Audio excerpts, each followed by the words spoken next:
Isaiah, I'm sorry, Eric, who is here to kind of troubleshoot for us. So hopefully we'll be. So testing 1, 2, 3. Can you hear us on the other line, Haza? Can you confirm that you can hear the meeting now? Hey, Julie, yeah, I can hear you now. Yeah, we can hear you. Okay, so now we are live. Okay, fantastic. Okay, so with that, I think perhaps we can now acknowledge Director Houston as being present. Yes, very good. Okay, Director Houston. Yes, I am here. Hello. Okay, fantastic. Good to see you. Sorry you're not here with us, but you're here in spirit. There you go. All right. Okay, so. For the record, so that when we do have the tape, that it shows that all the board members. We'll capture that on audio as well. Please. Okay, so. Roll call again? Yes, please. Go ahead.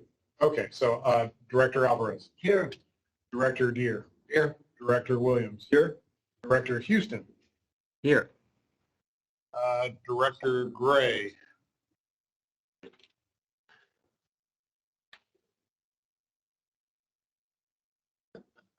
What you got in English and what? It's like now.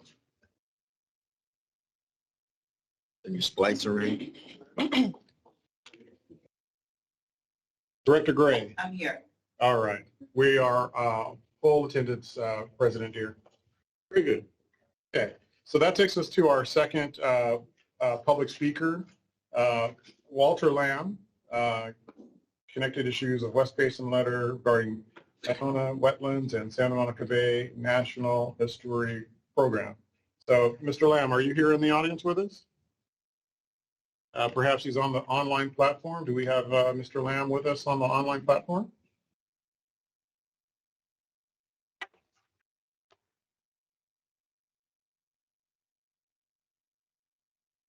Mr. Lamb?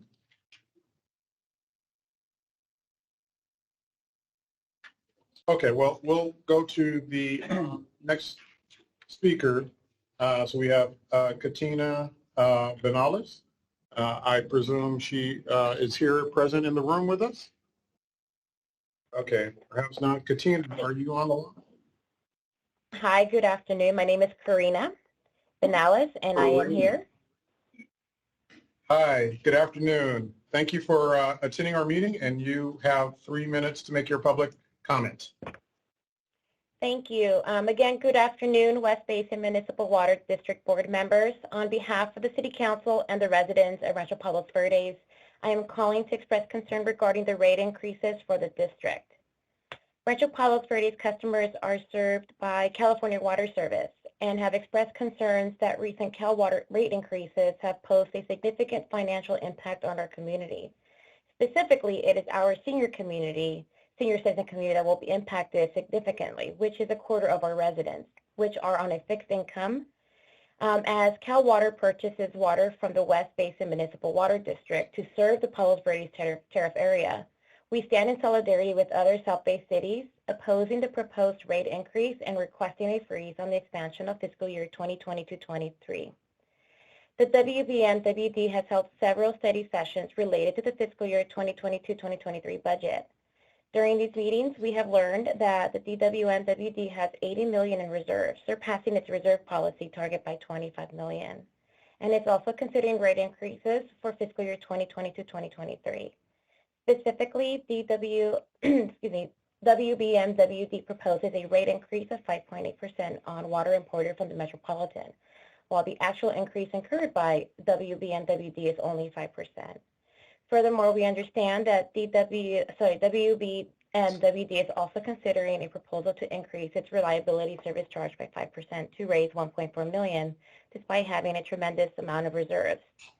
Allegedly, WBMWD is proposing a rate increase that exceeds the actual cost of programs and is using funds from potable water funds to subsidize recycled water programs. This would be in violation of Proposition 26. Additionally, nearly $31 million for infrastructure projects have been included in WBMWD's fiscal year 2022-23 budget and rate increase proposal. However, WBMWD has not identified or selected the actual projects that would be undertaken with these funds. Again, collecting fees in excess of actual cost is not permitted under Proposition 26. The proposed rate increase places a heavily financial burden on purchasers during difficult economic times. Moreover, it appears that the rate increases is neither warranted nor legally supported. Again, the Rancho Palos Verdes is opposing the proposed rate increases and requesting freeze on the increase of fiscal year 2020 to 2023. This move would relieve financial pressure on members that rely on WB and WD and all ratepayers throughout the service area.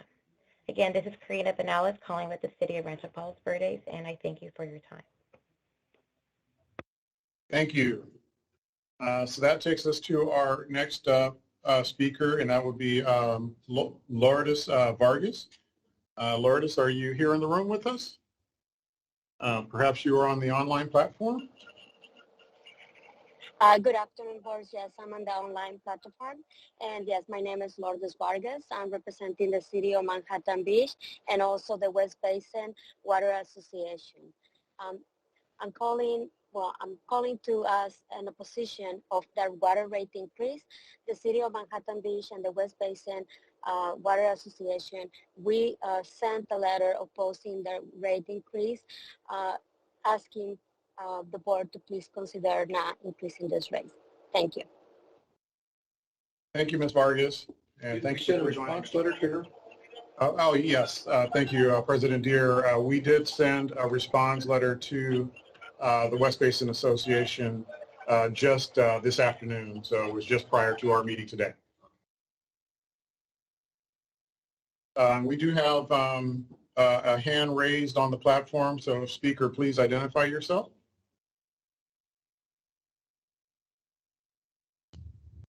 Hi, I'm Diane Wallace. Hi, Ms. Wallace. Thank you for joining us. You have 3 minutes to provide your public comments.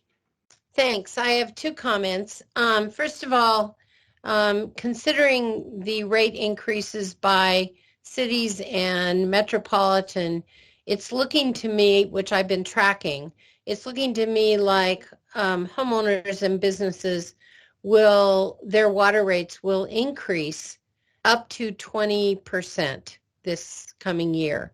And considering low-income people in the West Basin service area and seniors on fixed incomes, I think a 20% increase total is unreasonable at best.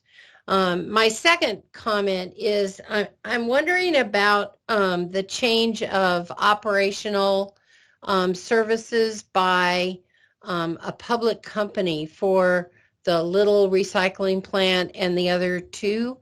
I'm just wondering if you've ever considered saving money by maintaining these facilities as West Basin rather than outsourcing it.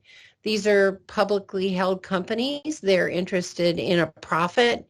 And it seems to me that it would be more economical for West Basin to hire qualified staff and run those facilities as West Basin. Thanks. Bye. Thank you, Ms. Wallace. Appreciate your joining our meeting and your public comments as well. And so at this point, I'd like to turn back to Walter Lamb, if he happens to be present with us online, perhaps. So I'll just check to see if Mr. Lamb is present. Okay, it appears that we don't have Mr. Lamb. And I'll just ask if there's anyone else who would like to make a public comment, whether here in the room or on the virtual platform. Okay, I think, President, we are done with public comments. Okay, thank you. Under presentations, 5A. Yes, and we have 3 presentations lined up for today. And our first presentation is in recognition of Pride Month. And I do want to take a moment, if I may, share my screen and provide a few opening remarks if it pleases the President. I wasn't paying attention to you. If it's okay, I'd like to make a few remarks before we, as we open up this first presentation, and it's in recognition of Pride Month. Board Secretary, is it okay if I share my screen? Okay, so let me do just that. Bear with me while I navigate to the share. How do I share my screen? There we go, share button.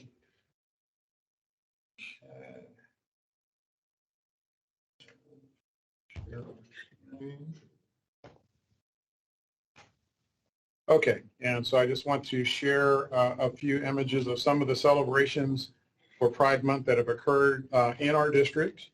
Oh gosh, okay, I think there we go. Okay, so these are just a few displays. Hermosa Beach Pier, which has one of the lifeguard locations painted in the color of the Pride flag. And you can see two images of that. You also see the El Segundo water tower where it's illuminated in the colors of the Pride flag as well. And we see the Pride flag on display in Hermosa Beach. And then we also see that Manhattan Beach did a sidewalk painting also commemorating Pride Month. And then also the unveiling of that sidewalk display, crosswalk, actually, I'm sorry, in Manhattan Beach with Mayor Steve Napolitano cutting the ribbon there. But then I also want to turn to the President Biden, who signed an executive order on June 15th, basically advancing equality for the LGBTQI plus community. And so the order will direct federal health and education agencies to expand access to gender-affirming care and advance LGBTQ inclusive learning environments at American schools. As stated in the fact sheet from the White House, this executive order will build progress by addressing discriminatory legislative attacks against the LGBTQI plus communities, directing key agencies to protect families and children, preventing so-called conversion therapy with the historic initiative to protect children from the harmful practice, safeguarding healthcare and programs designed to prevent youth suicide, supporting LGBTQI children and families by launching a new initiative to protect foster youth, prevent homelessness, and improve access to federal programs, and taking new additional steps to advance LGBTQI plus equality. So I'll conclude with a quick quote from President Biden expressing with compassion and inclusivity my message to all the young people: just be you. You are loved, you are understood, and you do belong. And so that's a fantastic quote. And I also want to thank my Public Information Officer, Amy Rocha, who helped me prepare these remarks for today. Thank you, Amy. And so with that, we're going to move into our recognition for Pride Month, and we have a few things here. We have a proclamation by our board for recognition of Pride Month. And so help me, Board Secretary, orchestrate that process. Absolutely. Please. So I will get that from our board members so that we can read that, and then we can make a presentation after our general manager reads that, and we'll do a photo op as well. Okay, and as we're doing that, I'd like to invite a member of our audience who took the time to join us today. And her name, let me stop sharing my screen here. And so our invited guest today is Marquita Thomas, who is the Executive Director of the Los Angeles LGBTQ Chamber of Commerce. And Marquita has served as Executive Director and also as President of the board for nearly 10 years, and also has had leadership roles with the City of West Hollywood as, I think, 2 commissions, and also as a business entrepreneur.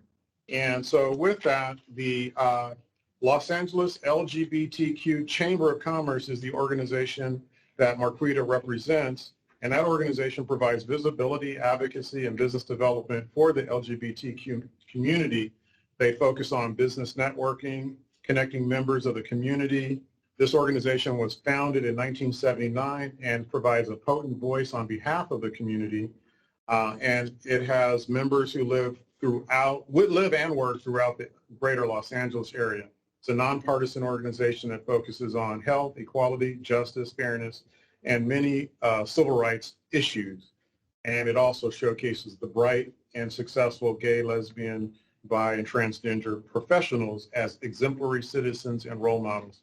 So I would just love for Ms. Thomas to just take a moment to share a few thoughts as we are set to share the board's proclamation.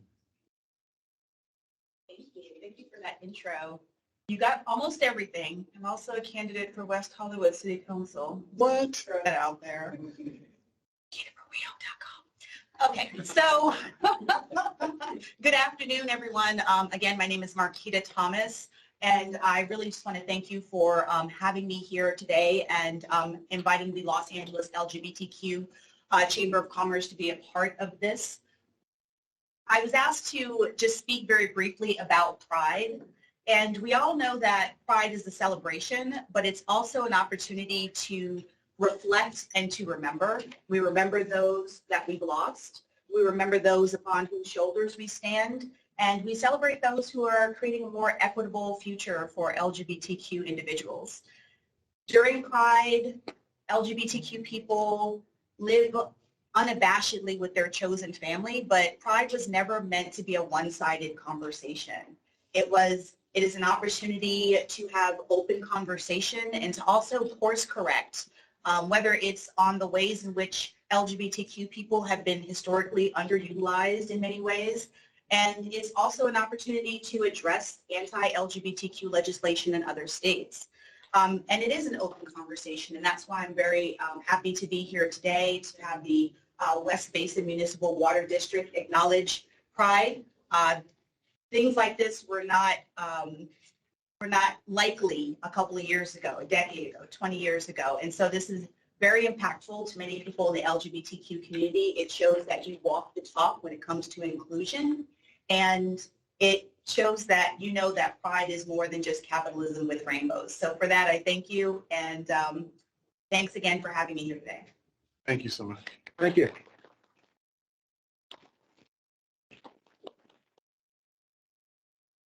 Okay, so with that, I will read the proclamation on behalf of our board. Whereas LGBTQI plus Pride Month is celebrated annually in the month of June to honor the June 28, 1969 Stonewall Uprising that served as a tipping point for the gay liberation movement. And whereas LGBTQI plus Pride Month began as a coordinated effort between the Mattachine Society, New York City activists, and homophile groups belonging to the Eastern Regional Conference of Homophile Organizations on June 28, 1970, with the first marches taking place in Chicago, Los Angeles, New York, and San Francisco. And whereas LGBTQI plus Pride Month honors the rights and freedom of the LGBTQI plus community to live openly by recognizing the diversity of individuals who identify as LGBTQI plus and the spectrum of gender and sexuality represented within the community. And whereas LGBTQI plus Pride Month serves as a reminder of the LGBTQI plus community's history and an opportunity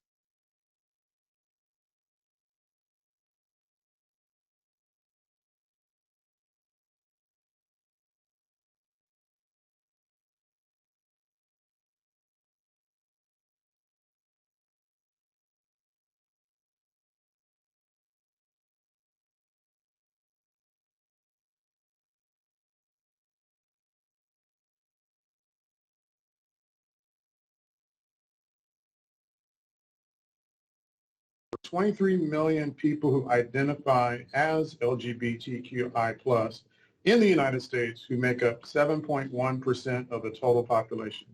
Now, therefore, be it proclaimed on this, the 27th day of June, 2022, that we, the directors of West Basin Municipal Water District, hereby recognize LGBTQI plus Pride Month as an annual celebration of the LGBTQI plus Americans and the impact and influence this community has had on local, national, and international societies. signed by all of our directors with the exception of Scott, who could not be present today, Director Houston, who could not be present with us today. And so perhaps Director Deere, if you'd like for Director Houston to make an acknowledgement since he couldn't be here with us to sign. If you'd like to, certainly.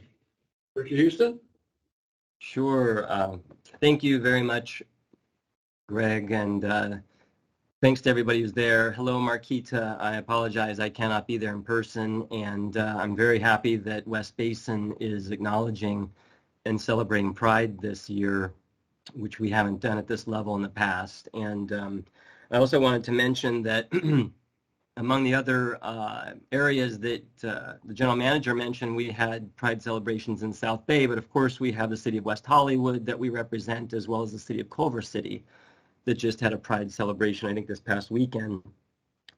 And one of the other things that I think is so important is, especially sadly, in light of what just happened at the Supreme Court, it just shows you that none of us can take any of our rights at stake, quite honestly, because it was really clearly written that there's some other rights that are potentially going to be looked at, including for those in the LGBTQ communities. So I think that all of us have to be even more on guard today than we ever had to think we were before.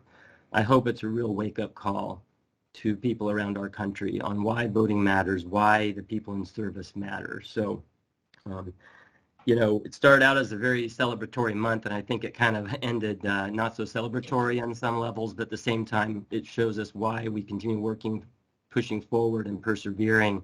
And I think that this basically goes right to the next recognition of Juneteenth as well. But I'm sorry I couldn't be there in person today. But thank you to Greg and the staff for putting together this acknowledgement. And we'll make sure that, you know, at some point I can personally sign the proclamation. But thank you to everyone who put this together this afternoon. I really do appreciate it on behalf of the residents of Division 4. Thank you. Thank you, Director Houston. Thank you. Anything else? So with that, could we have the board stand underneath the West Basin logo for a brief photo op with the proclamation? You go, Greg. Would it be okay if we do one with our special invited guest after the board? Thank you so much. You can squeeze in where the Yeah, we need blue to. area is, in between the flags. And Director Alvarez, can you stand towards the end so we're not. Am I okay where I am? You are. Where do you want me? Where do you want me? Actually, Director Alvarez, you're fine. I'm fine. The president, I'll let you over there. Thank you. Can everyone just shift over to the right? Director Deere, can you shift over to the right? To the right? Yeah, or to your left, left. my left. He's right here. You did say right. Yeah. Oh, let me take this mask off. I forgot one thing. Let's see my pretty face. There is a. Thank you. Take two photos. Director Alvarez.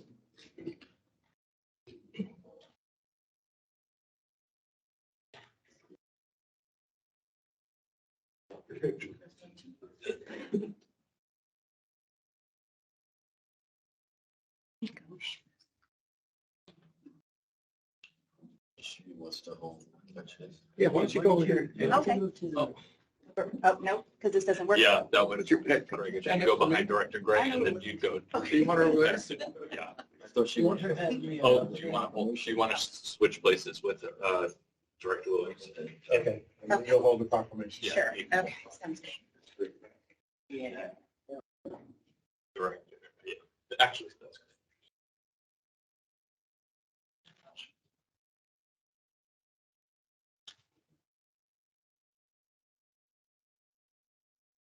Thank you. And do you want to take one with your phone?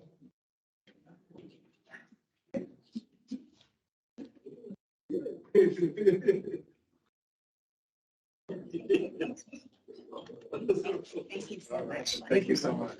Good to see you. Good luck on your.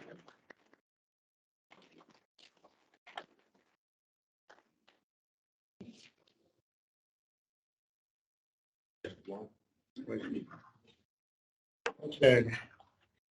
So we'll go to our next item, if it pleases the president, which is a quick presentation on the recognition of Juneteenth. Quick presentation. This will be just a quick acknowledgement that we have a proclamation in recognition of Juneteenth. I won't read it, but should we? Okay. Thank you, Director Alvarez. So we'll go ahead and quickly read this. Whereas Juneteenth observes the declaration of the end of slavery in Galveston, Texas on June 19, 1965, where 250,000 enslaved. 1865. Did I say 1965? Yes. That was usually 1865. Right. Where 250,000 enslaved African Americans realized freedom more than 2 years after the passage of the Emancipation Proclamation. And whereas Juneteenth is the oldest nationally celebrated commemoration of the ending of slavery, providing an opportunity for citizens to learn more about slavery's history and heritage and to better understand the experiences that have shaped the United States. And whereas Juneteenth was officially memorialized in 2021 as a federal holiday for Americans to honor African American history and encourage African Americans to emphasize their freedoms and citizenship.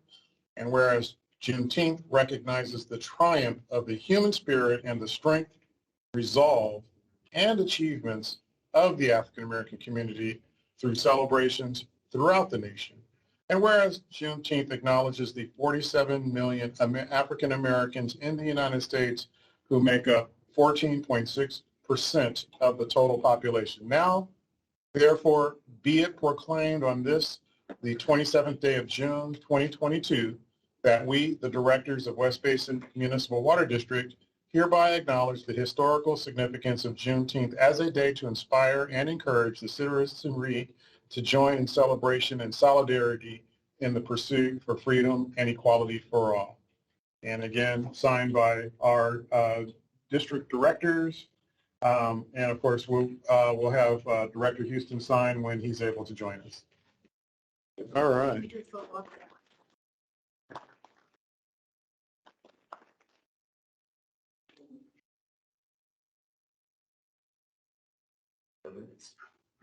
Director Houston's missing. Acknowledge that. We don't want to, we don't have anything enough of these pictures. Okay. We need You one. want a picture with this? Do you want one? Yeah. Okay. I think we can do that. Thank you. Can you hold my hand? Thank you. Okay, good. Hold me up. Just a line. I can't keep moving back and forth. Tell me where you want. Greg, can you go on the other side so we can get the district seal? On the other side, so we can get the seal? Yeah. Oh, I see. Okay. There we go. All right, are you going to look at me, please?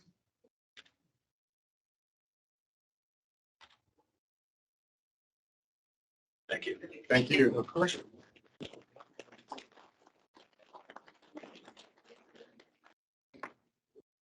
Okay, so that takes us to our third presentation, President Deere. And if it pleases the president, we can invite Veolia to join us in providing an annual report presentation on their operation of our Ed C. Little facility and all the pertinent facilities there too. So we have David Schneider. Good afternoon or good morning, or good afternoon. Good afternoon. Thank you, Manager Reed, President here. If you turn to page 6 of your agenda packet, you'll find our presentation. And it's my honor to be delivering this annual presentation for two reasons. You know, the first reason, we're doing this in person, so it's great to see everybody. And as you can see, I brought along a few friends from Veolia, including Mr. Brett Van Heens, our CEO, Karine Rouget, our CEO of Water, and then we also have Larry Cook, Western Region President for Veolia. And we'll also be introducing you to our new project manager for the West Basin facilities, Linda Martinez.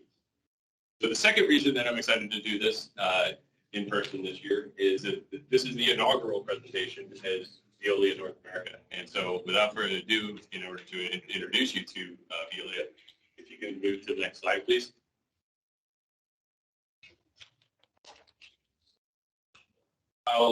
And One more slide, please.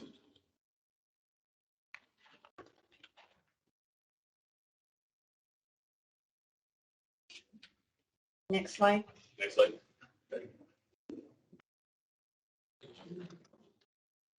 You want one, I'll take it. No, I got enough paper. There you go. I introduce Frederick Van Heen, CEO of North America. Thank you, Dave. Good afternoon to all of you, and thank you very much for giving us the opportunity to tell you a few words about Veolia. And it's the report for the year, and what was important during last year, you heard about it, has been this merger between Veolia and Suez. Suez was your partner for many years in the operations of the West Basin. Veolia has acquired Suez. And you know that both Veolia and Suez are French-based groups that have grown a lot internationally. They are more or less the number one and number two in the world for water and waste. Why? Because in fact, 180 years ago, was invented in France the public-private partnership.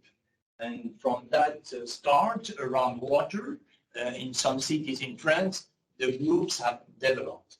And in fact, 2 years ago, the main shareholder of Suez, the NG Group, decided to sell Suez, and we made an offer.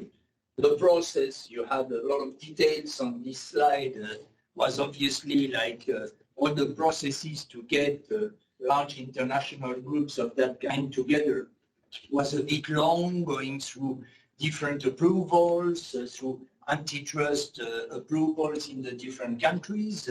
We got very, very quickly the antitrust approval in the US.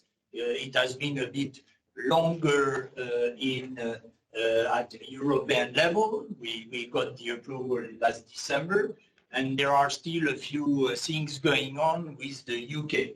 But out of that, everywhere around the world, we got all the approvals, and now we have really done the merger.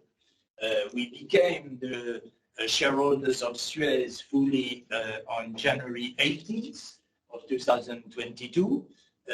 We got the approvals to merge 2 months later, and now we are really fully together. I'm Fred Van Hens. I'm a French citizen, as you can hear in my accent, but I've been living in many countries, including in the US in 2005, 2010. I came back to the US last summer. I'm based in Boston, where we had our headquarters for North America.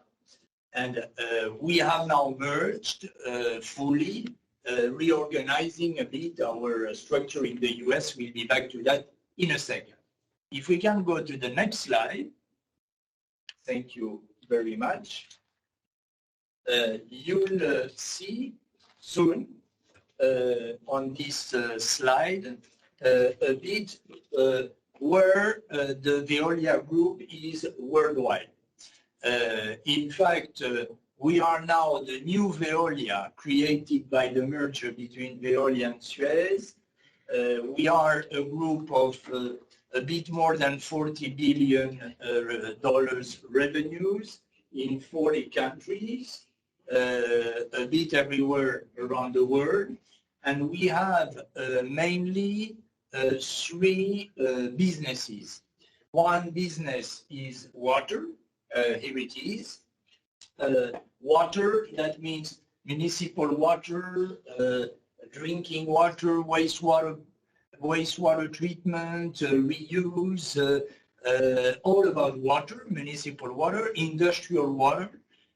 We are also second big business in waste, then treatment of waste, a lot about treatment of hazardous waste, treating the difficult pollutions, trying to find recycling opportunities. And the third business is about local energy efficiency. We're not a big energy producer, but linked to water, to waste, we try to bring solutions at local level to have a greener, more affordable, more sustainable ways of producing energy. We are now a new Veolia, 220,000 employees, team members all around the world. We like to call ourselves resourcers, as the motto of the company is resourcing the world. And to tell you one more word about it, at Veolia, we have a purpose. You can't see it, but I have a nice pins here, which is the pins with the 7 Sustainable Development Goals of United Nations. And this purpose is not only nice corporate communication that would be on nice posters on the walls. It's really about the way we want to do business. To give you one example, for now 2 years, all the management of the group has not its bonuses on financial indicators, but on a few financial indicators, a few environmental indicators, a few indicators concerning employees, their satisfaction, safety, a few indicators concerning communities, the involvement with communities. And you see, we have a multifaceted performance approach covering all the stakeholders. And again, that's not communication, that's about the way we want to do business. And that means trying to find ways to create a positive impact through our actions, not only for us as a company and our shareholders, but for our employees, for the communities we serve, for the clients, obviously, and partners, and for the planet. And that's really something that is changing the way we do business. I heard in one of the public comments a bit earlier, the question about wouldn't it be better to do it fully internally? We believe that even more today with climate change, with all the challenges we are facing, that it's really with a lot more inclusive approach, putting together all the players, the public players that have to keep the control of decisions because it's about the common good, water, but also the private players that can bring their talents, that can bring their expertise, that can bring benchmark of many things they experience everywhere around the world. And it's also about employees, about communities, and finding the best way to have all the stakeholders working and partnering together. If you can go to the next slide. The next slide is about North America. Then I have the honor to be the president and CEO of Veolia North America, covering the US and Canada.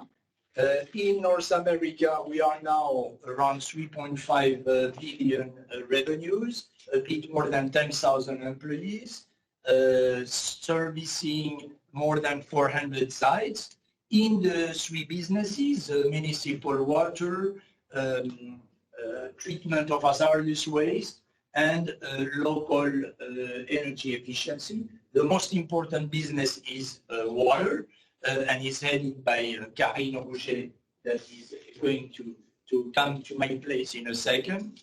The last topic I want to emphasize is that having merged the 2 companies, we took that merger as an opportunity to change our organization, align with the purpose and what I was telling you a few seconds ago.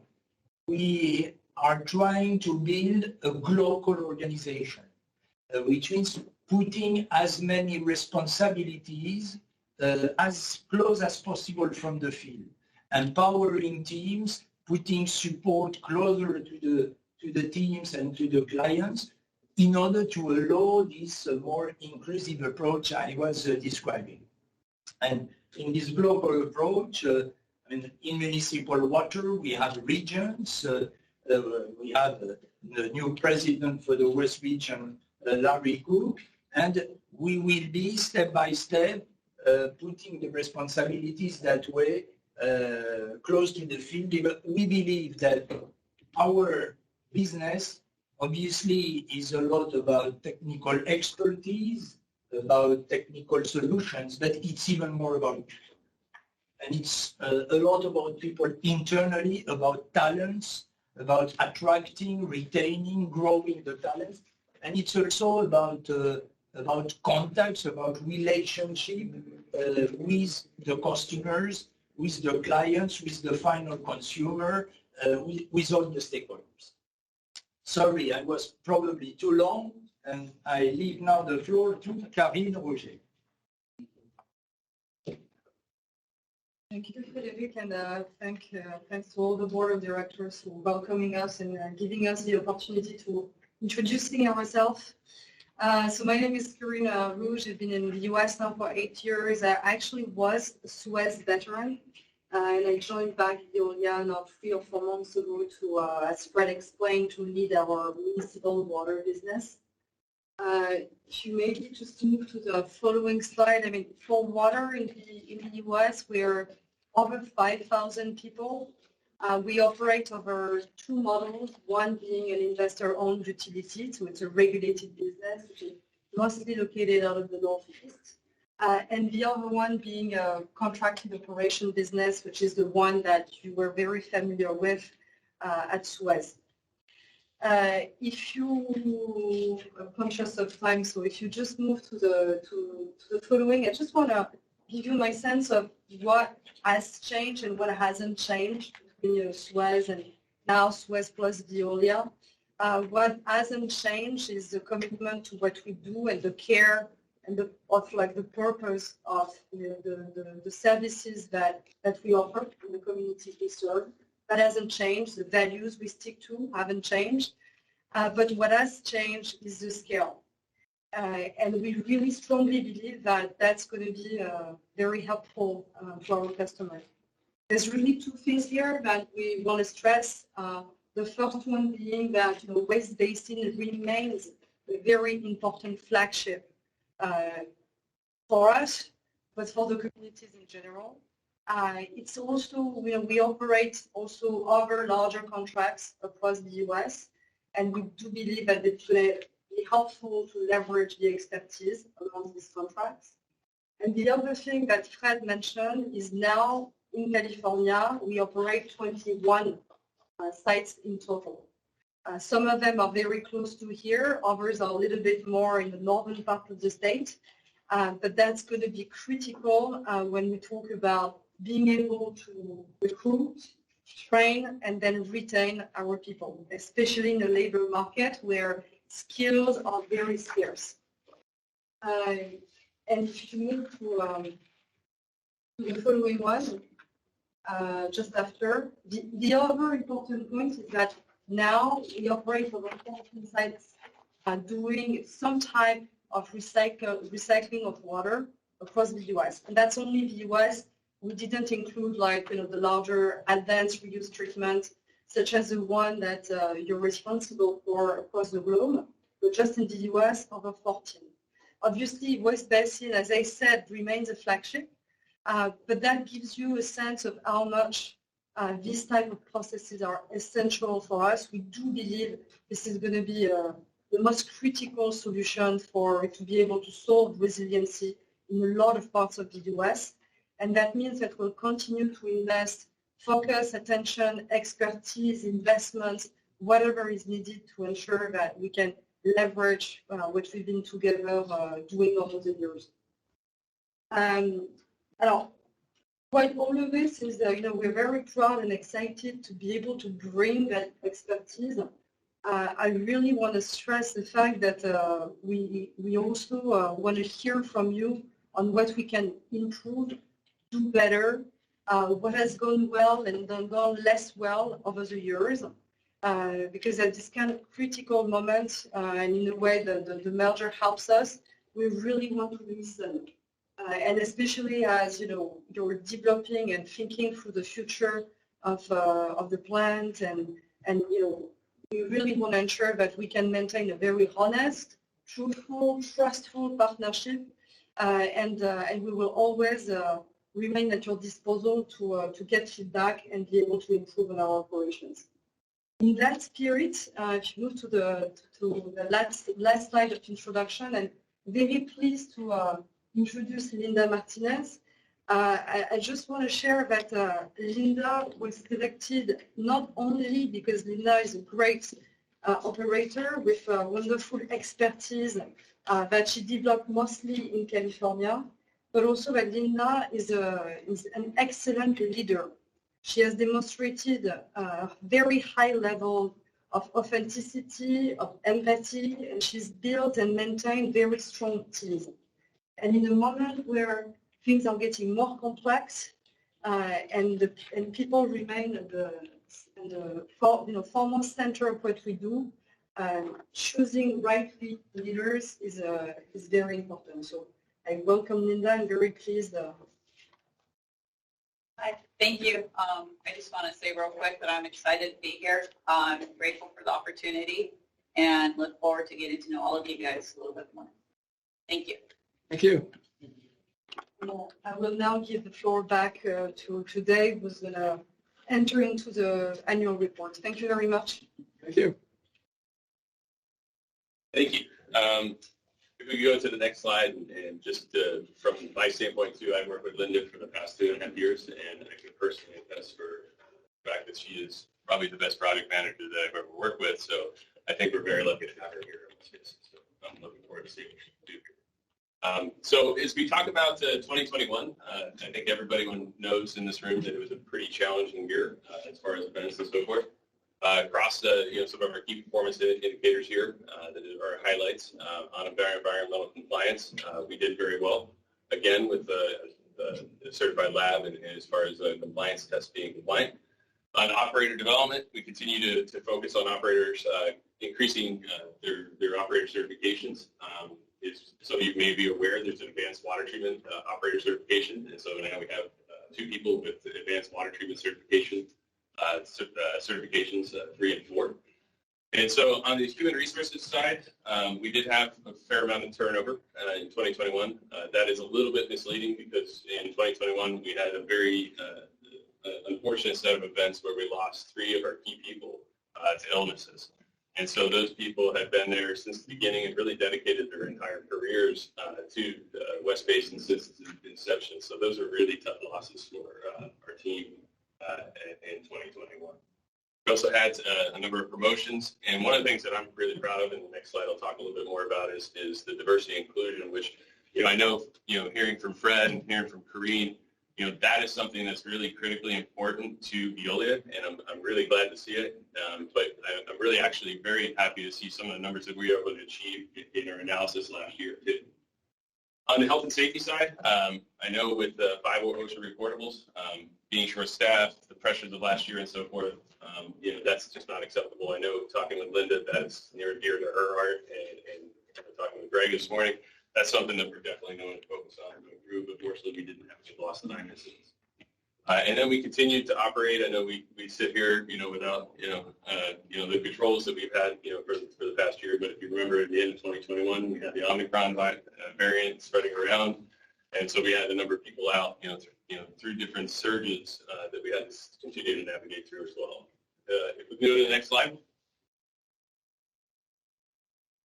So normally when we do these presentations, we talk about, performance, from a standpoint of how many MPD and how many, what's our water quality and so forth. And I really wanted to focus on the people part of this because 2021 being as challenging as it was, with the dedicated staff that we have at West Basin, it was remarkable to see what these people would do and what they would, the hoops they would jump through to essentially maintain continuity. But, part of that, commitment is to have, diversity in our staff. And so on the left there, you can see, the diversity as a total number, but also, just as important, what's the percentage in management. And then on the other side, we see, the female representation both as a total and in as far as management as well. So these are a snapshot from last year when we did this analysis. And you can see year to year that we've done this analysis. So we'll be doing this more analysis as we go forward and integrating with Veolia and their commitment to diversity and inclusion as well. You can go to the next slide, please. Can I ask you a question in regards to Mr. President? Yes, go ahead. Can you break those numbers down in terms of ethnicity? We can. I don't have that obviously off the top of my head right now. Provide that. Sure, absolutely.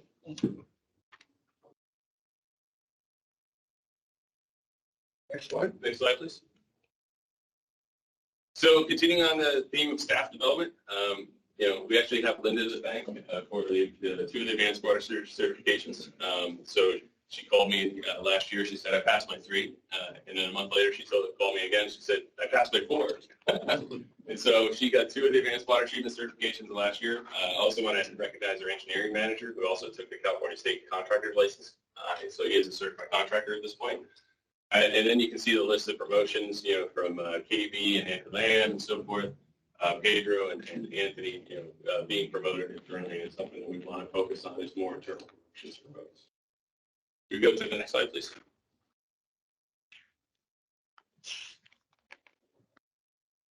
So 2021, now we're getting into the performance metrics. As you can see, and I know this is a little bit busy, but when you really break it down, 2 numbers really jump out. One is the Hyperion influent flow, which was down 28% from last year, and I think we all understand why.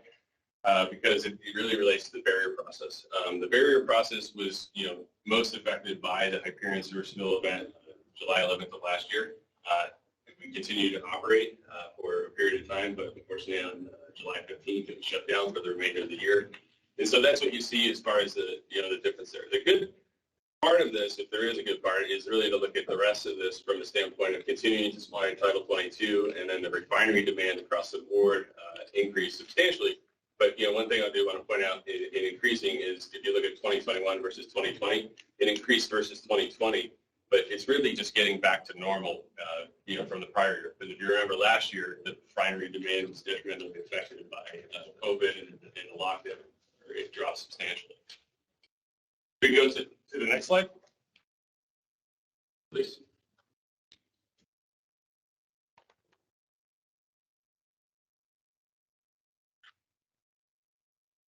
That's okay.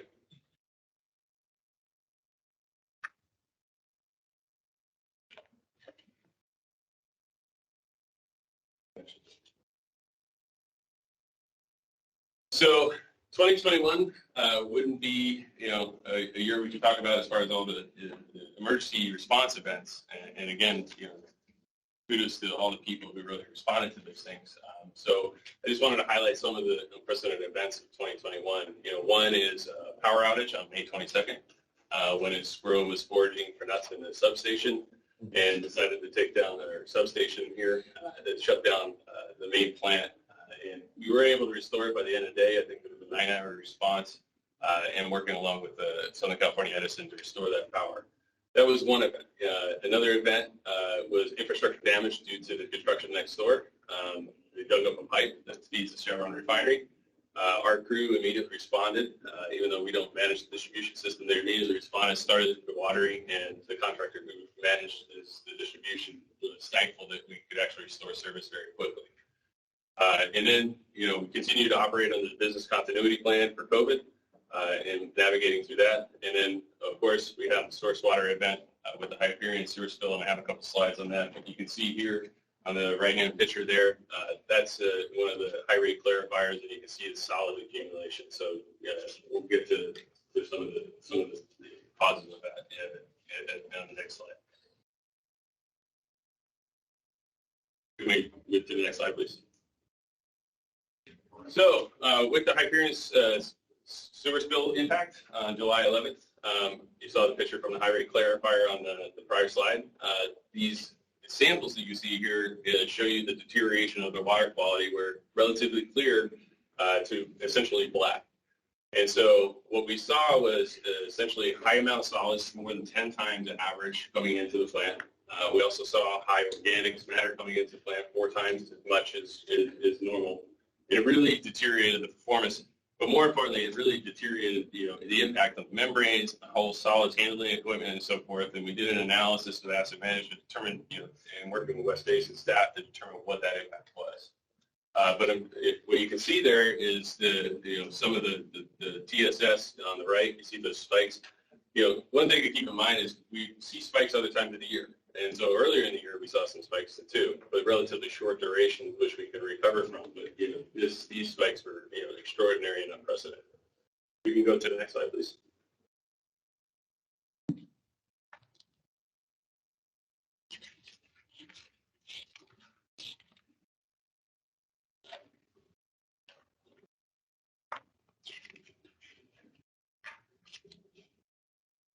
Thank you. So I'll start talking about it while we're waiting for the slide to come up. But one of the things we did was form crisis management and basically a Hyperion task force. And this was really a very, very close collaboration with West Basin staff and engineering and so forth. Where we even brought in our engineering resources. We talked to our technologies groups and so forth. We basically managed this plant in a way that it's never been managed before. It's actually kind of remarkable that this plant was still running. So it's really interesting to think that this is really kind of the textbook of how to run a plant under extraordinary conditions. And so, with 3 days spending on site, our engineering manager came back, did an analysis and so forth. But it's unfortunate we just don't have biological process here. These are physical, separation processes. So there wasn't a lot we could do other than to continue to maintain continuity with Title 22 flow. And I'll move on to the next slide. If you just look at your board packets, it's the water quality laboratory slide.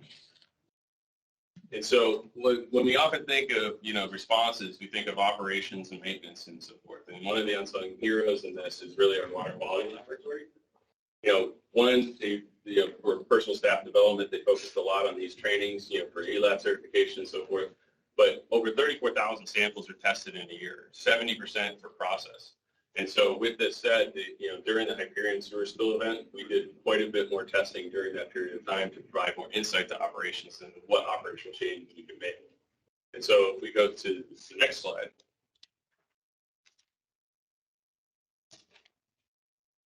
We're plant effluent quality of water. If we look at turbidity and compare 2021 to 2020, we saw an 87% increase for the average for the year. That's really the detriment from the Hyperion sewer spill event for the second half of the year. TDS and TSS, both solid type numbers. You see a significant increase in those numbers as well. And one of the things that really stood out to me as I was preparing this presentation, I looked at the 2020 presentation from last year, and the statement that was made last year was the highest TSS event ever recorded was 39 ppm. And to put Hyperion in perspective, we had a peak of 310 ppm, nearly 10 times the amount of TSS. And so during this event, we saw the laboratory, really respond with increased testing for these categories between 31 and 200% compared to the first half of the year. So enough about Hyperion. Let's move on to the next slide. Talk about chemical optimization and energy optimization. We first delivered these reports in 2020. And so on the chemical, or let's talk about the energy conservation first. We do a lot of internal ECM measures. One of the things that I know that the district did was direct access recently and so forth to help save on energy. But one of the things that we'd really like to move forward is on are what's called external ECM measures or energy conservation measures. And we've been pursuing, through legislation 4217 is enabling legislation to do that, those types of projects. But essentially, in nuts and bolts, it breaks down to more solar, battery storage, and more renewable energy, less greenhouse gases, and savings in energy. On the chemical optimization side, we have two chemicals here, perchloride and polymer. And, generally what you see is a declining, trend as far as use intensity. It's normalized the flow and strength of water. But what you see is, prior to the Hyperion sewer spill event, which that went out the window because compliance is first, you see a general trend in which we are reducing chemicals. So if we move on to the next slide. For capital projects, I know the district's engineering staff does a terrific job with capital projects, but we do collaborate from an operations standpoint with our process optimization department. And so we participate in reviews of all of these different projects. And this is just a sampling of some of these projects. and we're on site, we're coordinating with our operations and so forth to make sure that these projects don't disrupt operations, but also that we realize the benefits from these capital projects. If we move on to the next slide. Within the process optimization department, you can see a breakdown of hours. Now, this isn't all their hours. These are just the hours that are dedicated to helping support West Basin's capital projects. But you can see the Carson Phase 2 expansion, as well as the Title 22 rehab system. There's a fair number of projects that are going on that we contribute to our process optimization department. And so if you move on to the next slide. Okay. All right. If we look forward, I'm personally excited about this integration with Veolia because I think it brings a lot of resources that we previously didn't. And, we want to put 2021 behind us, but already in 2022, and we want to look forward. And some of the things that I really want to, that I'm looking forward to is one, potentially better source water quality. I know West Basin is supporting a pilot for MBR at the Hyperion treatment plant. There's also an adjacent unit that is a production unit for LAX Airport that we're going to be operating for a period of time for its performance, where it is an MBR followed by advanced water treatment processes to feed non-potable water to LAX Airport. I also want to leverage, Veolia's asset management. We've done quite a bit with asset management, but personally understanding Veolia and prior to this working there, I understand that they bring a lot of resources from an asset management standpoint to look at, what are the repair and replacement projects that are absolutely critical for redundancy and reliability and performance. Where should those dollars be spent? And the other piece that, we didn't have before was energy expertise. So as I mentioned before, the battery storage, solar storage, and so forth, those are things that I think would really go a long way to reducing greenhouse gases, but reducing electrical, providing more reliability on the electrical side, and going forward with the external energy conservation measures. And then we also are looking at some of the workflow processes. How do we order chemicals? How do we inform our chemical optimization plan? How do we manage the solids, on site and so forth, and looking at the design of this process. So with that, I'd like to say thank you for the opportunity to do this in person. And I'm going to turn it over to Fred for just a closing remark and then see if we have any questions. Thank you. Thank you again, and only a few final words. First, to tell you that you can count on us. For Veolia, this contract is a very important one because it's a very advanced plant. It's an example. It's one of the highest level reuse facility in the world. We have a few others, but it's really a very important one. Then you can count on us. We will always be available. I will be available. Nadine Leslie, that some of you know well, will go on being available. She has decided to semi-retire, and she has not kept an operational role, but she will stay at our board and will go on being involved with us. And you have the entire, not the entire team, a small selection of the team that came with me today. We already introduced Karine, Larry, Linda, Dave, and we have other members of the team, of the regional team around Larry, and also at corporate level, we have our friend John Friedman and Rich Hemming that are leading all the corporate affairs part that is very important with all the regulations that are now changing. And you can count on us. We are all available, and we will go on working to try to be as efficient as possible in terms of cost, in terms of quality, in terms of energy efficiency, and to go on being reactive in case of crises or problems as you experienced in 2021. Thank you very much for your attention, and we are all at your disposal for any questions. Any questions? For me, for very thorough report. Thank you very much. Mr. Director Gray. I do have a couple of comments, if you would, please. Go right ahead. Thank you. I wanted to thank you for the presentation today. It's very thorough, and very impressive that you brought a very large amount of your leadership team. It's good to see, so many from the company that's here. It's obvious that West Basin has had a long-term relationship with Suez, and you mentioned Nadine Leslie, and I believe that her leadership and her role was very successful to the successful partnership between the two organizations. But very happy that Viola is here. I think some of the points that you made was very important to me as a board member. You talked about efficiency in terms of quality and cost effectiveness. You talked about having a person in an office here in this area, I believe, where we will have access to directly with leadership from your company. And certainly I'm very happy to see that Ms. Martinez will be the plant operator. It's one of the few women in leadership positions, so I commend you for that. And Karine, who will be one of your leaders. So I'm very pleased to hear everything you talked about. Another thing you mentioned was people, that one of the areas that this company, your company, focuses on is people. You understand the importance of not only diversity, equity, and inclusion, but making sure that the employees are part of what you do, as well as the communities that you serve. And so I'm looking forward to the partnership. And obviously you're interested in working with us on any areas that need improvement or showing up. And so thank you again for being here. Thank you for your presentation, all of you. So thank you. Thank you. Director, also very well spoken. Any other comments? Again, Mr. President? Director Houston, go ahead. Yeah, real quick. I just wanted to echo what Director Gray said, and thank you all for the presentation.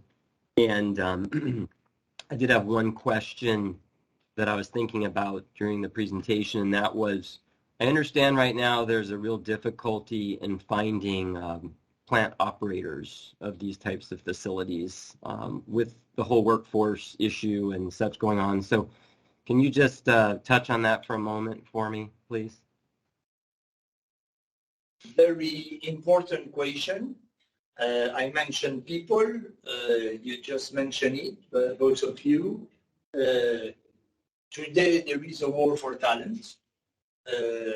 This war for talent will only intensify in the years to come, concerning technicians, concerning engineers, but also concerning accountants and concerning many other positions. For us, it's obviously a risk. I think it's an even higher risk for a lot of municipalities and public organizations. We have to work on it hands on hands. On our side, and we were discussing this morning with all your team, Linda, before the visit we did together. And I mean, we see in our teams a lot of ideas about how to recruit better and faster. And we're quite good at recruiting at Veolia, but how to retain people. And you know that with young generations now, it's even more difficult to retain people because and I see it with my own children, they were grown up with smartphones and zapping very quickly from one thing to another. I think what is an advantage for us, and that's why I was insisting so much on the purpose, is that we see a lot of young people that wants to save the planet or humanity and that are attracted by this purpose. Now, obviously, and that's a challenge all the management has, we must be at the level. And they come to save the planet. We need to be fast, we need to be flexible, we need to have best working environments, we need to be a lot more inclusive. You mentioned DE&I, it's a non-negotiable for us, and it's great to see how you've been celebrating Juneteenth. We did it too within Veolia North America. It's a lot of things, and it's a lot about culture too, because companies that will not adapt their culture in the years to come they will not retain talents. And on top of that, it's, I have no time to detail it now, but it's a lot of actions. We are launching a Veolia school. Suez had launched an initiative with the Suez school. We are now pushing it to a lot larger size. We'll have a Veolia school training licensed operators. We will establish it in different parts of the country, but a lot of initiatives of that kind. The key challenge for all of us, no doubt. You're going to just make one comment. Go ahead. The school you just mentioned is excellent. I really would like to hear more about that because that's, that's part of the DEI effort, and outreach to get those folks in our community to be part of that. Yeah. And so I did ask for a breakdown of ethnicity of the numbers. So I would like to, I'm sure all of us are interested. So please share with us your thoughts moving forward with that. So thank you. We'll come back to you with a lot more details to be fully transparent. We're starting to develop partnerships with the National Action Network and the National Urban League to develop this type of school initiatives targeting areas where we are present, where we are serving communities. And most of the time in these communities, there are people that would like to be trained to get this type of jobs. And we have a lot of initiatives going on. I know you have a long agenda, and I don't want to take too much of your time. But, and thank you for your questions. And we would obviously, as Karine mentioned, be very happy to also ask you questions about what we can do better, on what we can improve, what has been good, what hasn't been good enough, and also how we could strengthen even more our partnership in the years to come, particularly in the context of the LA ambition to go to 100% of reused water in 2035. That is a very, very exciting, very, very needed ambition, and that I think will be a bit precursor. A lot of cities will have to do that in the coming years, and to find the right partnerships all together to bring it to life efficiently and quickly will be really a very nice adventure we would like to participate to. Thank you. Thank you very much.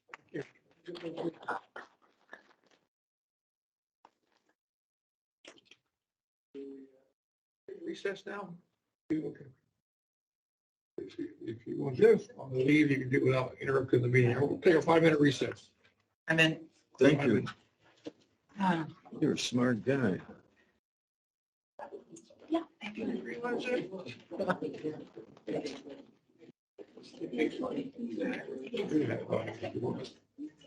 I'll stick around. Thank you.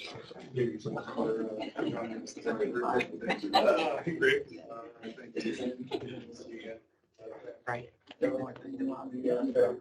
Yes.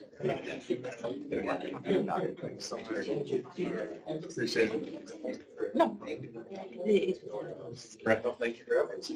Very nice meeting you. Thank you again for coming this morning. Oh, yeah, London.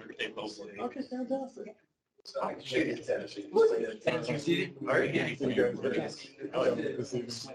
Absolutely. Looking forward to seeing you. Thank you so much. I'm going to give you your 2 cards. That's just the back permission. Front. Your 2. Yeah.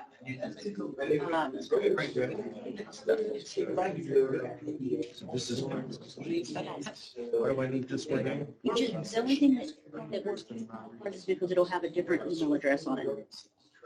And So this. that will be the your new email. That's Basin email. Correct. So this will be my email address at West Basin. Yep. And it will only go to West Basin. And not my personal stuff. Nope. And so this shows you how to access it. See all the emails that we'll start sending out?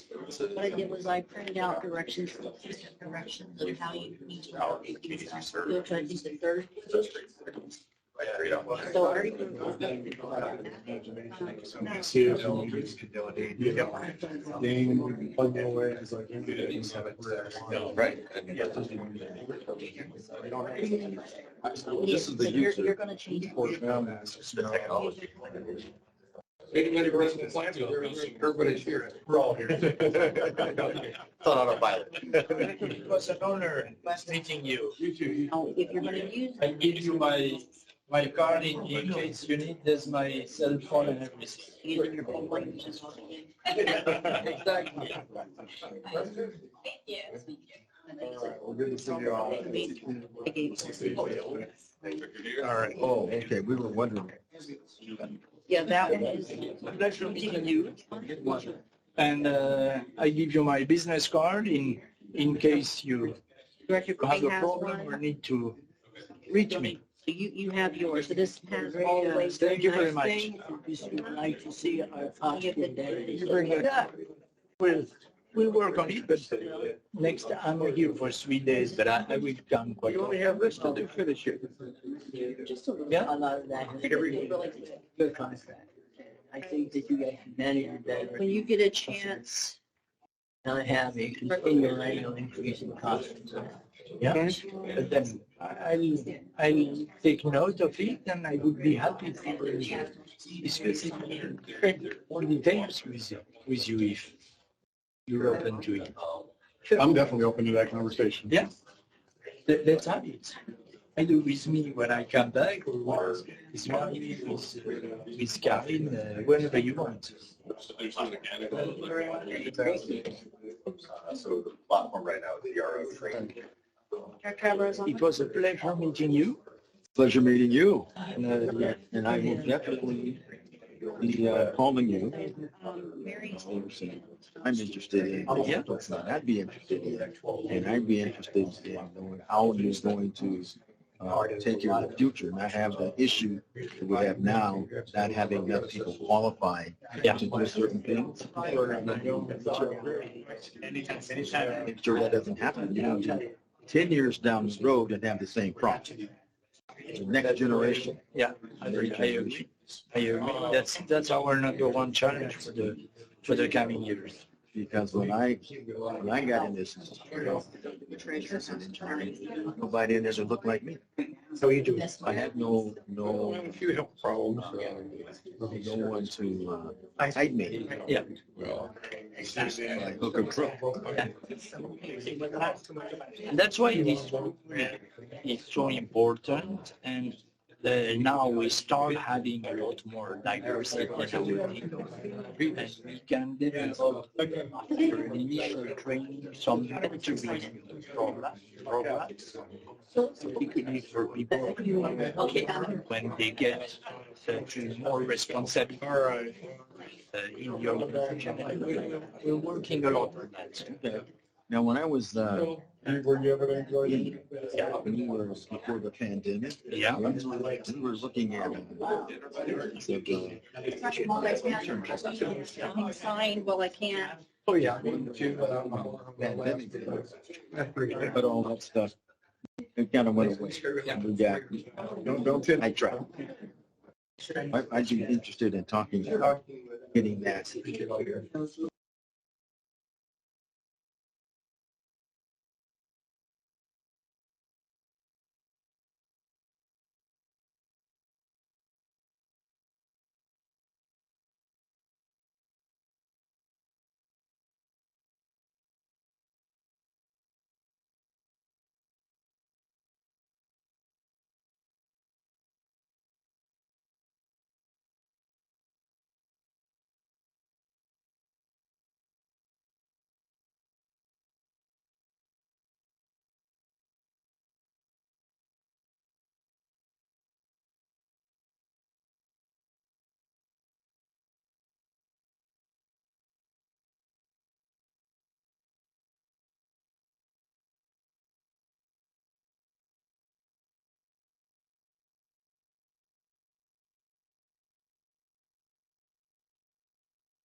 Basin Water District Board of Directors, and we are now on agenda item 7,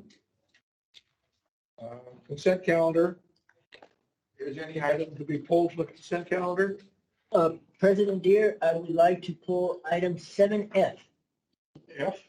Okay, any others? Great. Is Director Houston on board? Yes, he's here. He's here? Okay, so we have 7, consent calendar items 7A, B, C, D, E, G, H, and I.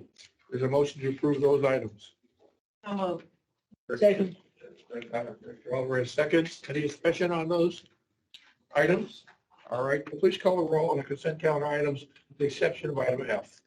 Okay, we'll do that, President Deere, starting with Director Alvarez. Yes. Director Deere. Yes. Director Williams. Yes. Director Gray. Yes. Director Houston. Yes. Okay, looks like the ayes have it. All right, let's go on to item 7F. Okay, so this is our fiscal year district sponsorship request, and we have our manager of administration, Julie Frazier Matthews, who can provide a report and the recommendation. Julie, please. Thank you, Greg. Good afternoon, President Deere, members of the board. This item before you today is for your consideration for a district sponsorship for the 29th Annual Urban Water Institute Conference. This item is being brought to you today to determine the level of sponsorship. Months ago, the board asked that at our July meeting that any sponsorship that the board would like to consider would be brought individually for your consideration. So this one today is for the for West Basin to participate with a sponsorship level, and we've asked the board to consider a silver sponsorship for $3,000.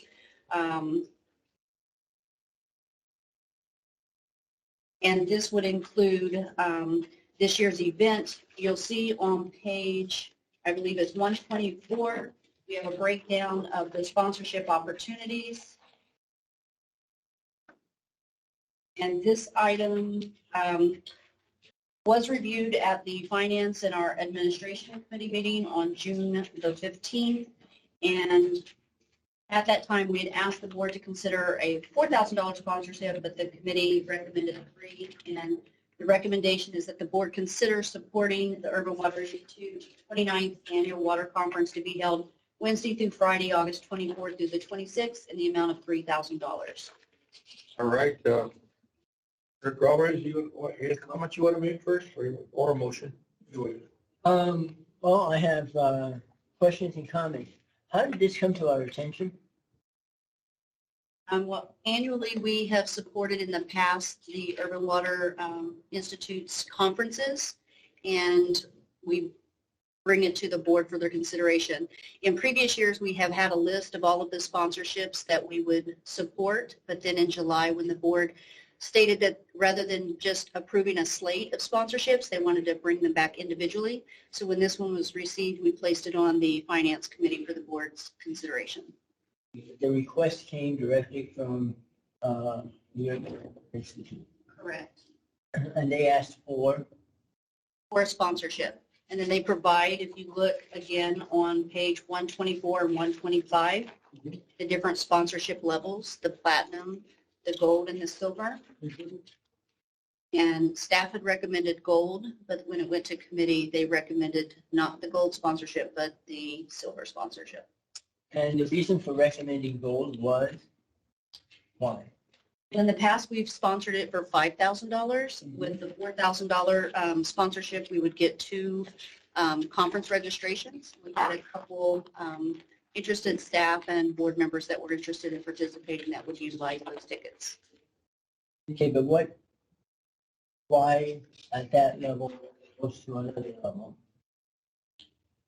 Well, after consultation with the GM, originally we had proposed the $4,000, and he had suggested that we could get an equal value if we went to the $3,000 amount. Okay.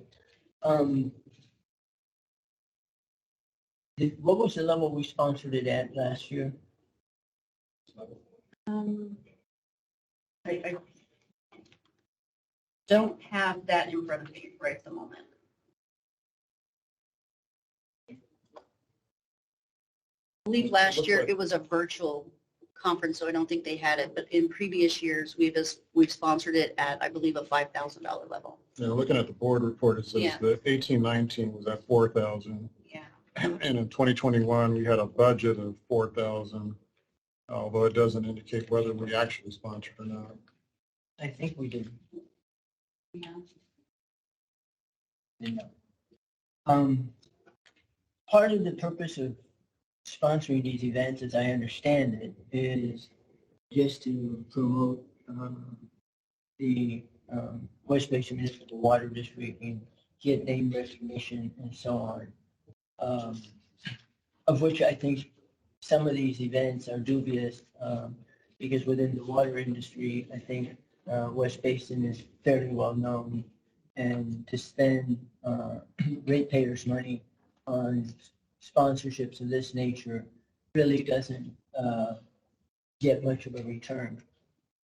But if we're going to be sponsoring it, I think that we should sponsor it at a lower amount. When I look at the additional sponsorship opportunities, I see that there are a lot of additional sponsorship opportunities that are lower amount. And I'm not quite sure what the lanyard sponsor would be, but typically where I've seen lanyard sponsors is the name of the organization is on the lanyard, which is something everybody takes home with them. So if you want to have something that actually leaves with the person and it does not stay on a video screen that's flashing through an event, that might be a better return on investment. And even though I would argue that we shouldn't invest any money at all, I will make a motion that if that we sponsor this event at the land use sponsorship level, which is $1,000. Is there a second to that motion? I really didn't hear exactly what he was talking about.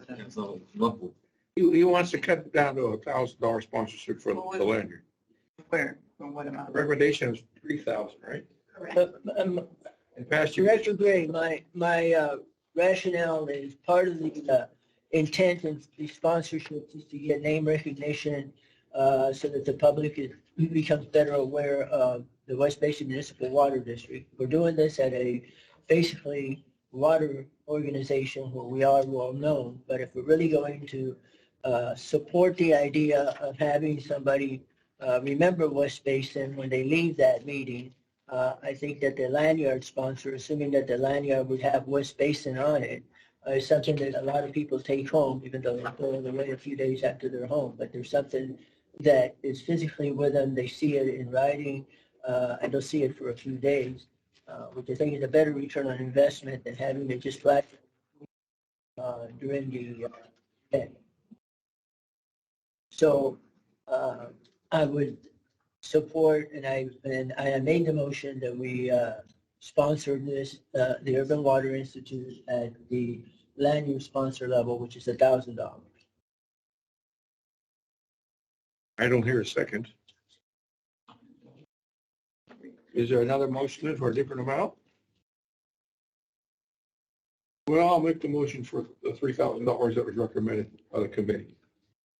All right, I'll second that. Yeah. And I'll tell you why. Okay.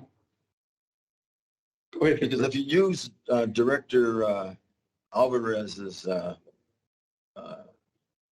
thoughts that what the public's going to do with it, then we wouldn't do any of this stuff because the public's not going to be at the urban water.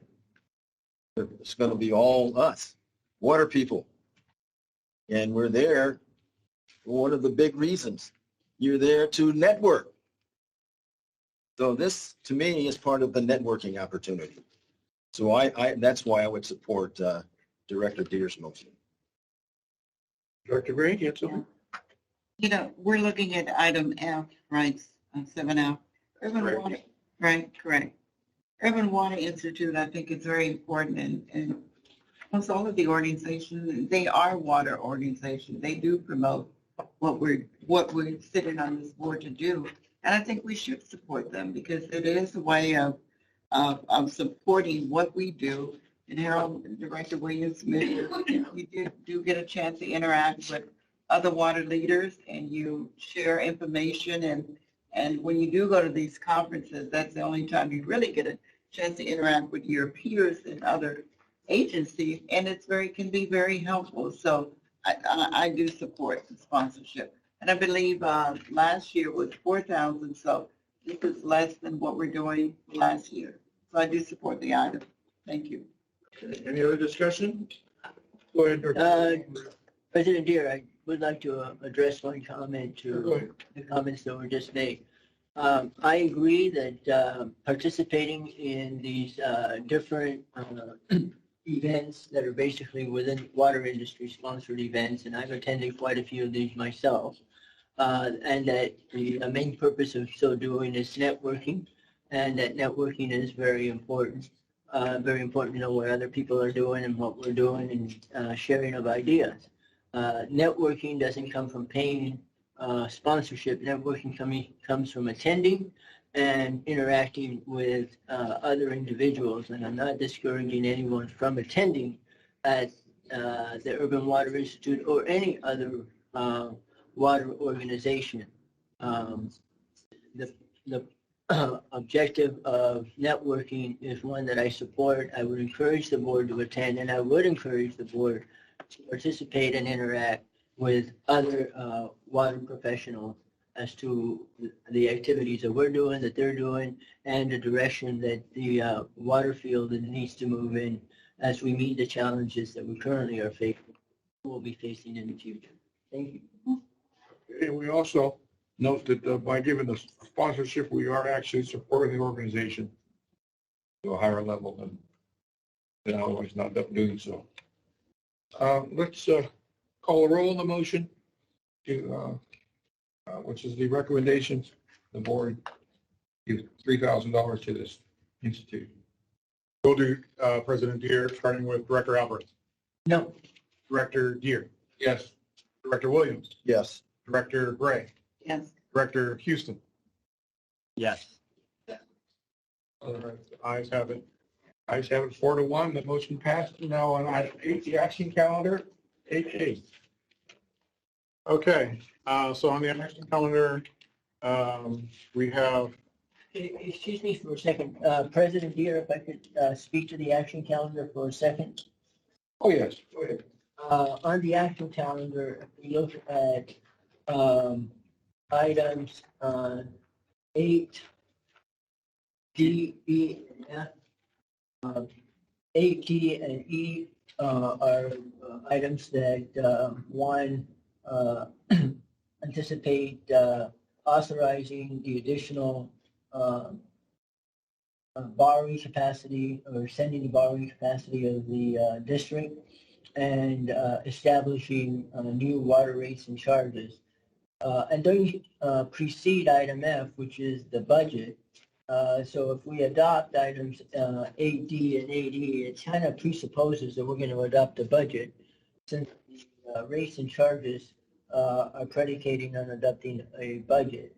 So I would think that it might be best to, when we get to those items, if you would consider the budget first and then consider items A, D, and 8E.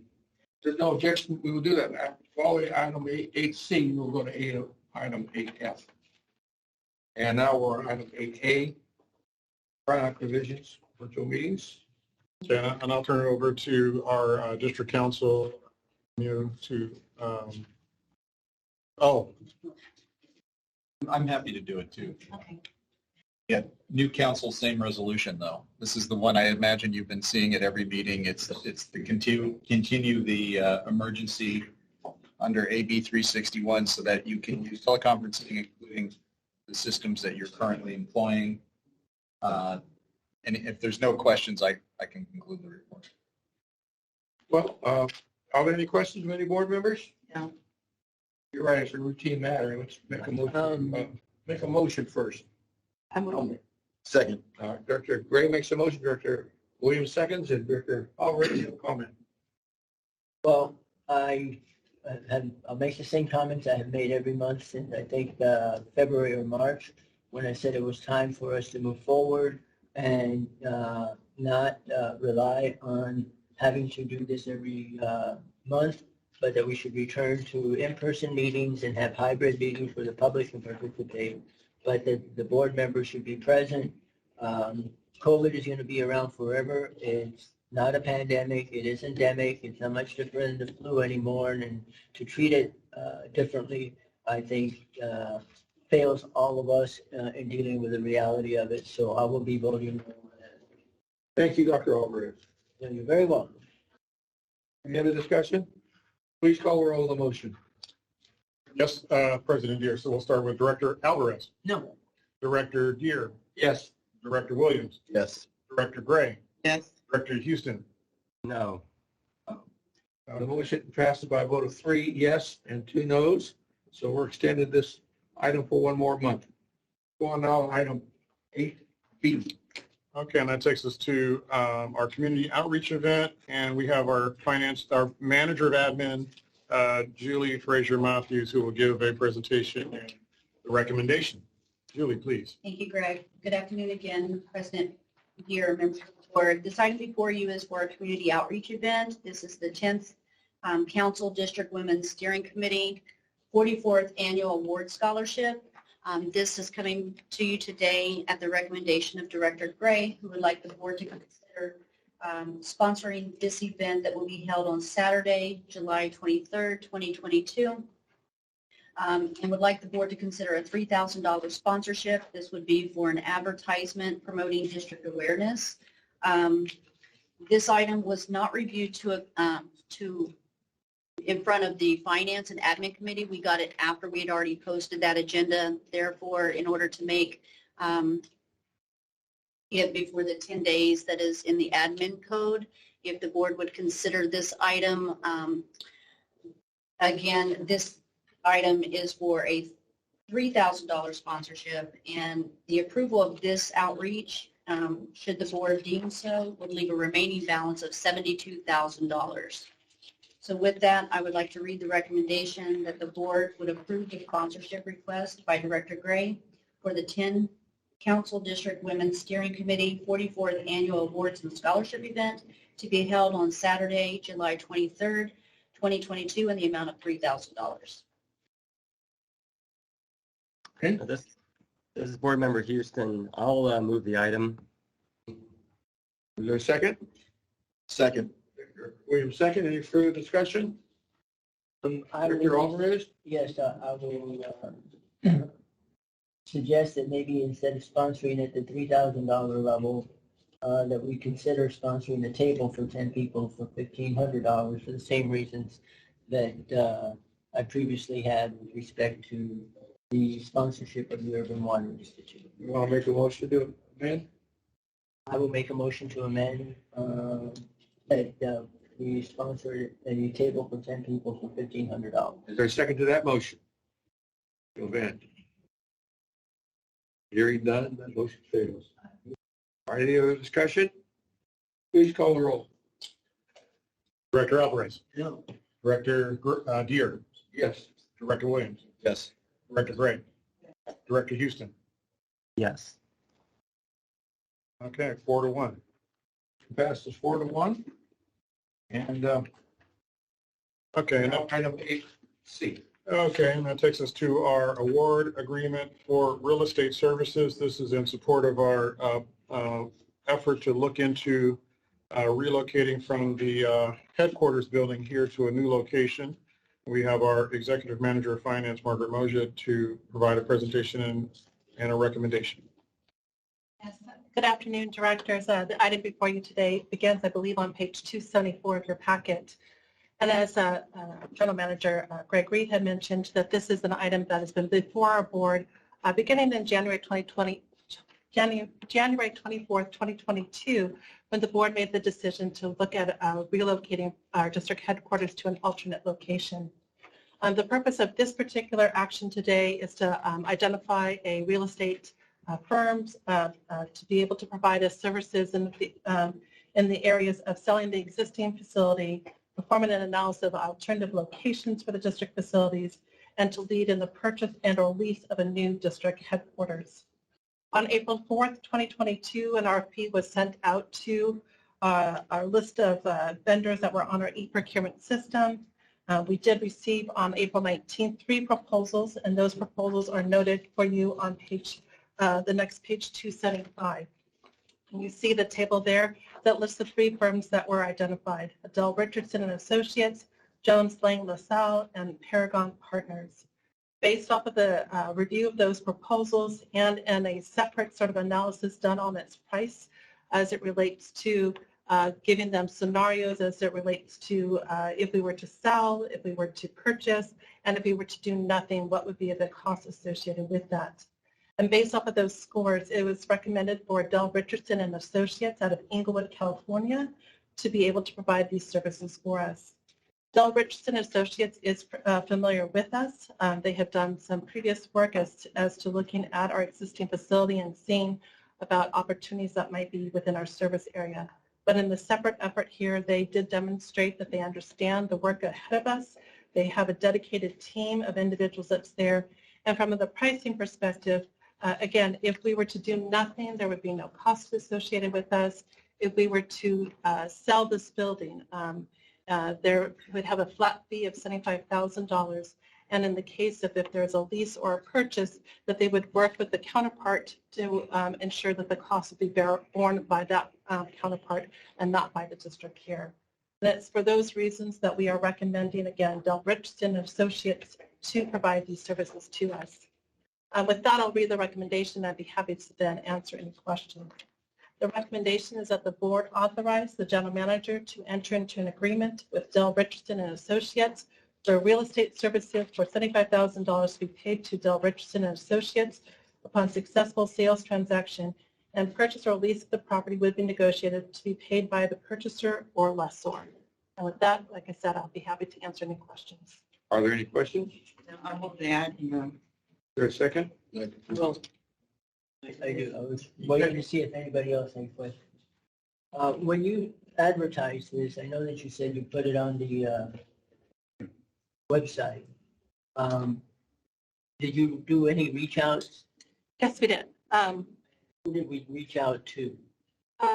Names specifically, I don't recall. We did go back to our previous e-procurement system, see what vendors that were listed there.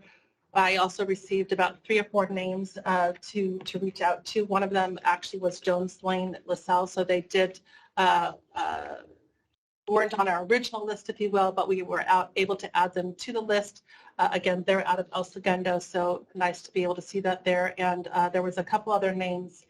I apologize, I don't have that in front of me, but I did reach out to several of them to identify, first of all, that in order to participate, that they would need to, register. But at the time that we went out for the e-procurement system too, they were given a specific email so that if they were interested in participating, they could click that they were interested at that time. So you didn't have to pre-register in order to see it.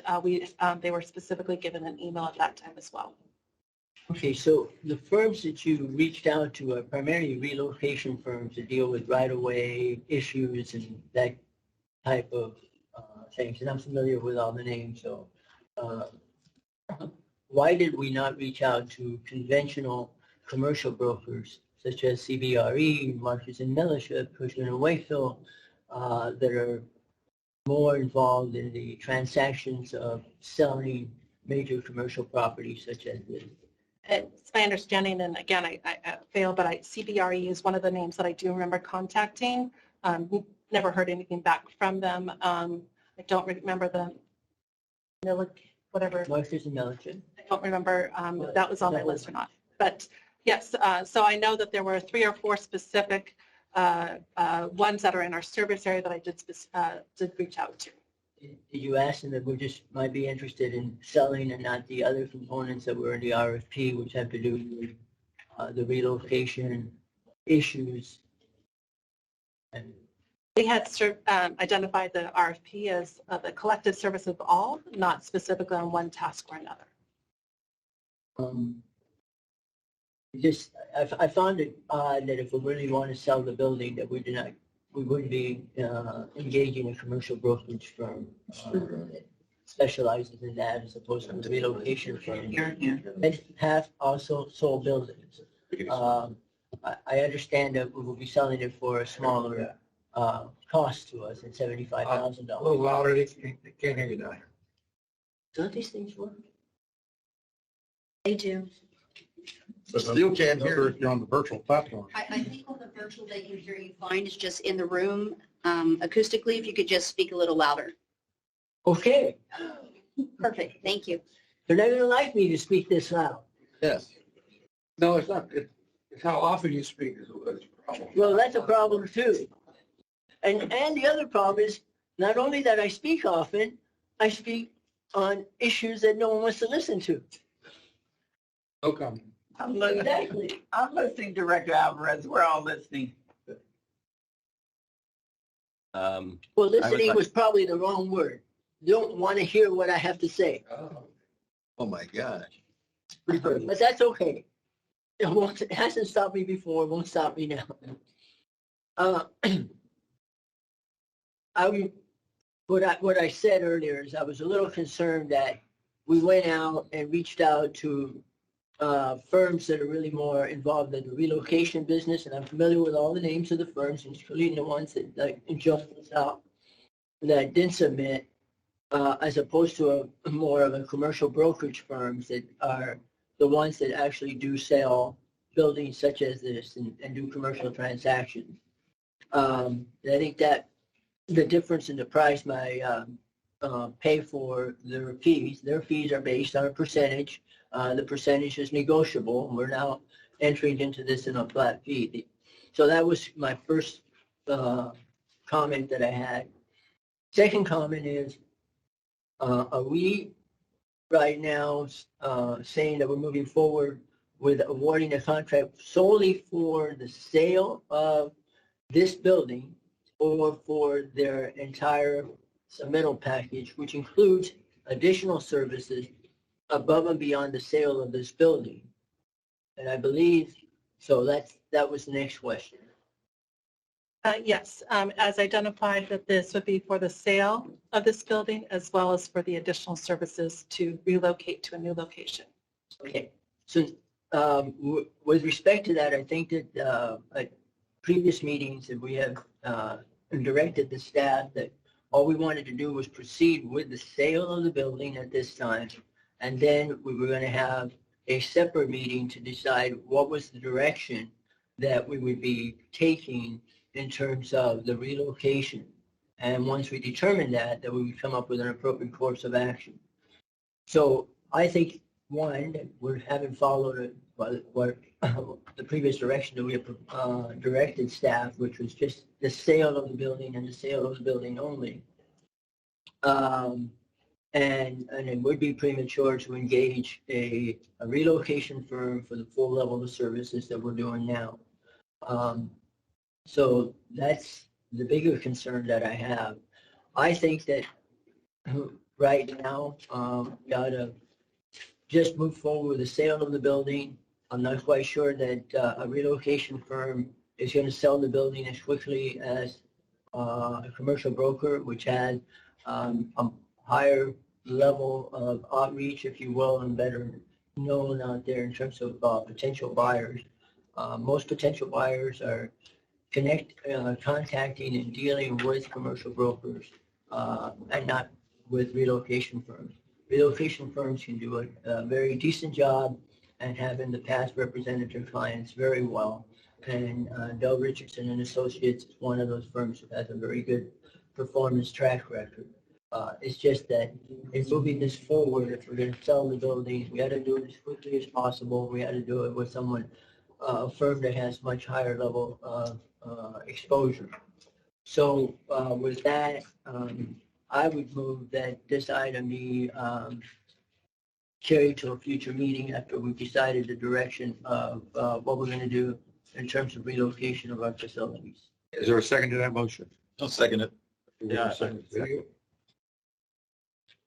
Rick, usually you're a little late, but did you want to comment on it? Well, I think someone beat me to the chase. I would have seconded, but I think someone else seconded, so thank you. Okay. Any other comment? Well, I'm trying to hear. Director Gray? I could not hear the actual motion. Okay, the motion is to postpone this item till later. Till the decision is made on whether to sell the building or not. Oh, whether to sell the building or not. Right, okay, based on that. Yeah. Any other discussion? Can we call the roll, please? Sure. Director Alvarez, Yes. Director Gear, Yes. Director Williams, Yes. Director Gray, Yes. Director Houston. Yes. All right, unanimous. Unanimously passed, all right, so postpone without, now go to item 8. Yeah. Okay, so 8. Yeah. All right. 600 pages of it. All right, so we have our Executive Manager of Finance, Margaret Moja, here to provide a recap of our budget for your consideration and the recommendation to adopt. Margaret, please. Yes, thank you. So the item before you begins on page 299 of your packet. That is where the staff report begins. But if I could ask you to move over to the presentation that is attached to the presentation as well. And that, I believe, begins on page 566. 8F, please change the order of things. F and then D and E. The page 566 of your packet is the presentation. What is it again? 566. 6.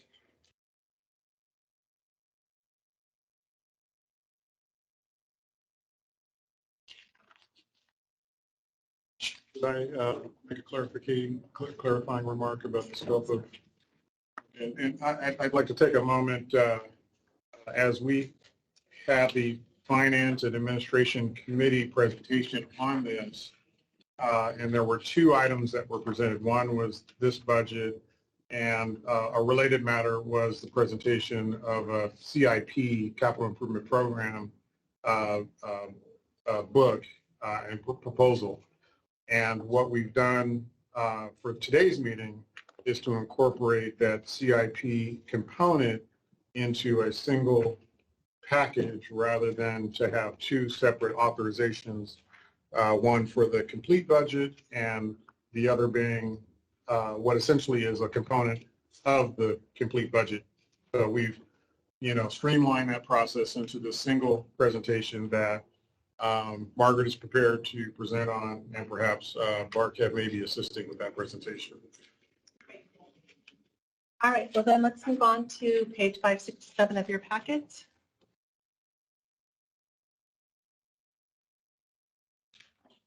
So as I began each of our budget presentation, I always like to begin with what is our mission. And our mission is to provide a safe and reliable supply of high quality water to the communities we serve.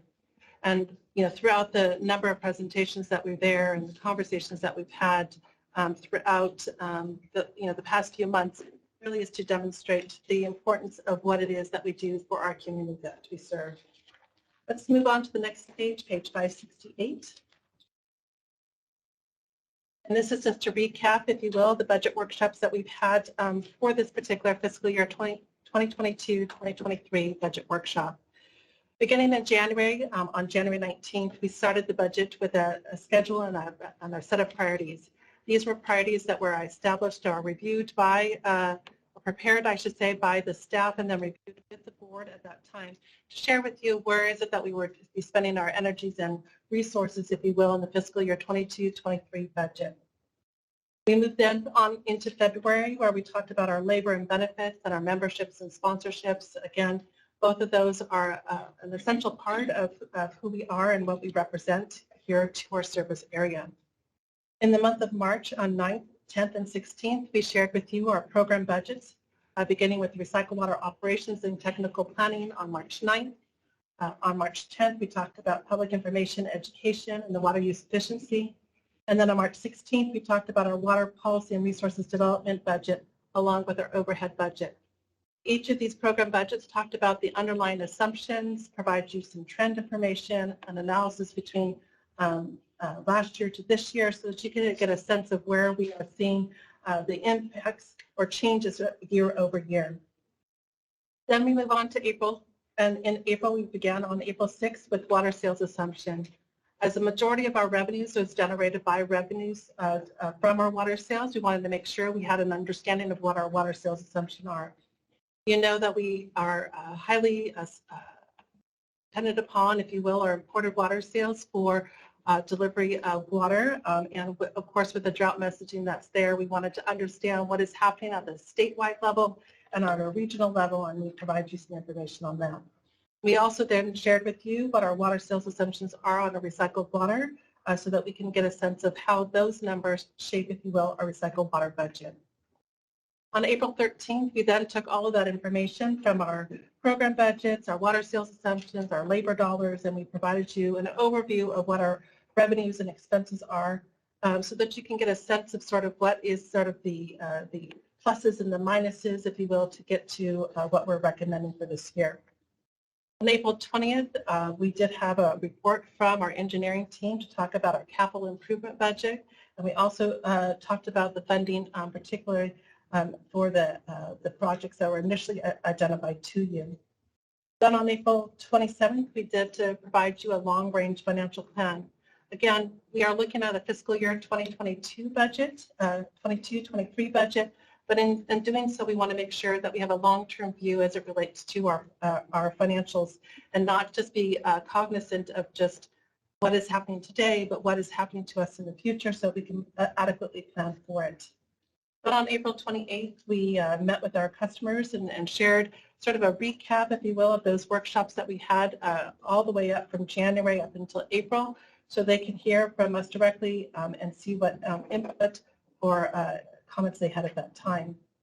On May 18th, we provided you a final recommended budget.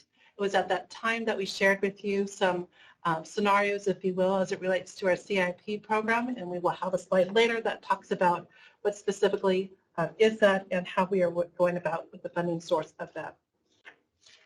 If I can turn your attention to the next slide, which has to do with our overall budget summary. You can see there on the next page, thank you, that we have total revenues of about $235.9 million. That again takes into consideration all the revenues and that you see there, and we'll see that on the next page. Our operating expenses include those for water purchases or recycling operations, all of those program budgets I talked about, of $207 million, providing us a net revenues of $28.9 million. Of that, $21.2 million is our debt service that's there, and that provides us a net revenues of $7.7 million. Now that $7.7 million there, you'll see that a little bit later in the slide when we talk about our CIP program and how we're using those dollars to reinvest, if you will, back into our programs to provide reliability within our service area, meeting the mission of our district. But one other thing I wanted to note for you here on the slide is our debt coverage ratio. You see a debt coverage ratio of 1.36. Now, per policy, our targeted debt coverage ratio is 1.75. And our legal debt covenant rate covenants, if you will, is 1.15. So while we do exceed just slightly above of our debt coverage ratio, we do fall short of our policy consideration there. And that is one of those considerations that when I talked about long-range financial plan, we are making a decision today to not meet our financial metrics, but how will that impact us going into the future is one critical thing that we want to take a peek at. Let's turn our attention to the next slide, which gives you a breakdown specifically of these numbers of the revenues and of our expenses. On the left side, you see our operating revenues. Those operating revenues, you can see the majority of that is our water sales of $168 million of our $235. Included in that is our capacity charge. That is a pass-through cost from Metropolitan Water District. You can see that line item, if you will, to the right that shows you, if you will, that effective pass-through of that number. Our fixed service charge is just that. It's a charge over to our customers. And you can, that number there, $6.3 million, is actually a reduction from our current year. And that is based off of the assumed dollars to calculate that number. Our recycled water sales is based off of the acre feet that we assumed for this production for this year. And we do have a little bit of rebate that comes in from Metropolitan Water District. Our fixed revenue charges help to pay for our program costs relating to our capital program for our recycled water system. Standby charge, most notably on that one there is, you see there is $6.2 million. This does take into consideration the fact that with the board's action, with the judge's action earlier this year in April to agree to the terms of our 2020 settlement for the lawsuit that was filed in 2017. This shows a reduction in our revenues that we're achieving today of around $10 million to now about $6 million. We do anticipate, based off of our level of cash and investments of about $1 million in revenues that we will use to help pay for these programs. Our member agency incentives go towards paying for some of our public information and our water use efficiency programs. And our refinery reimbursement is just that, they're paying for certain costs relating to our O&M costs there. So again, $235 million. On the right side, you see the operating expenses. Again, most notably on that is $140 million going to our water purchases. That does incorporate the acre feet that we have and the rates that were passed by the Metropolitan Water District Board back in April 2022. And in that, you will see that we have passed through, if you will, that $66 rate increase as we have done in past years relating to our charges from the Metropolitan Water District. Going down, recycled water operations, that has seen a sizable increase this past year, $40 million to about $50 million. Again, we saw some big increases relating to chemicals and power specifically.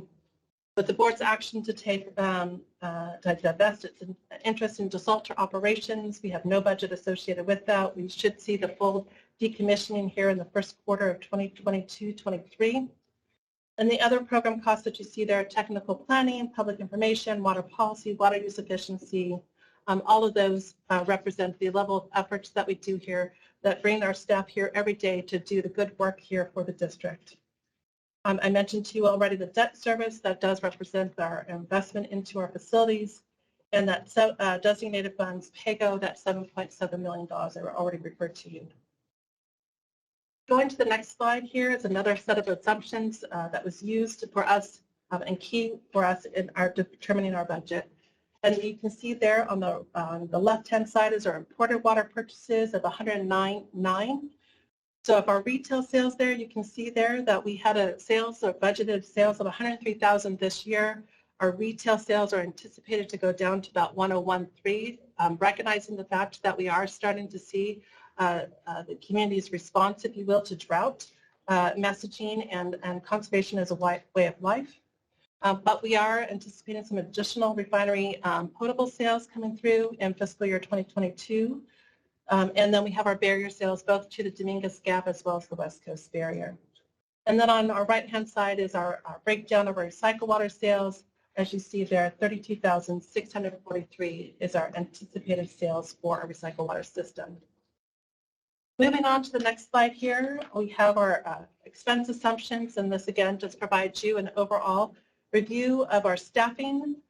We are looking at 50 full-time budgeted positions, 6 interns. It does assume that we are moving forward with funding one of our open positions that is an unbudgeted, I should say a noted position, but it has been unbudgeted for a couple years now, and that is the water quality environmental compliance analyst.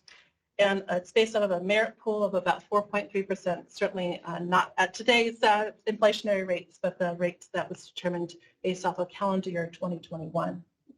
And the overhead expenses, the most significant thing I wanted to point out to you is that we do have our costs for our election expenses of about $600,000. That is a cost that happens every other year. So this is the year that we are anticipating seeing that cost, and so that's why you'll see that budget and the overhead go up slightly. But I also wanted just to note a couple others nice events here. I heard it earlier today talking about diversity, equity, and inclusion effort. We talked about strategic planning, and we talked about that throughout the series of workshops about where are we going as an organization. And then with that is, where is our staff resources available to that, and making sure that we are there to be there to make those programs happen. And in public information education, just want to mention that we are looking to return to in-person events and school tours.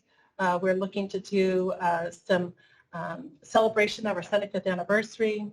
In our water policy, we're looking at continuing to look at our demand analysis and reporting.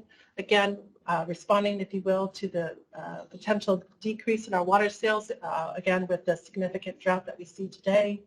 And then, of course, from our water use efficiency program, we have some great programs there to speak to our efforts, if you will, on using water use efficiency to make sure that we do that.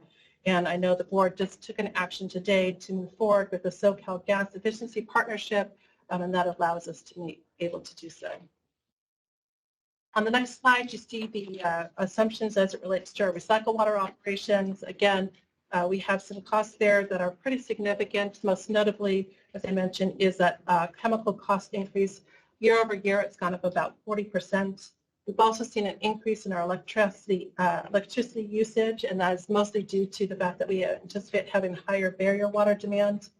But with that, we have tried to take measures to reduce our exposure, if you will, to these higher costs, and looking at ways to do so. And one of those is an action just taken by our board just about a couple months ago relating to a direct access energy program that provides us some savings of what we anticipate about $2.3 million over the 3-year period of time. And on the district planning or technical planning side, as I mentioned, we do have some dollars there to look at some planning studies. Most notably is our groundwater augmentation, and what we're looking at is sort of this regional collaboration with our partners here, and some really great conversations that are already underway. So if I can turn your attention now to the next slide, which is page 574. So on page 574, this is just to recap again. We've had some discussions at several meetings. First, again, mentioned on April 20th. Then it was identified at the May E&O as well as at the May Finance and Administration Committee about what is it that we're trying to do here, and what are those projects that we've identified.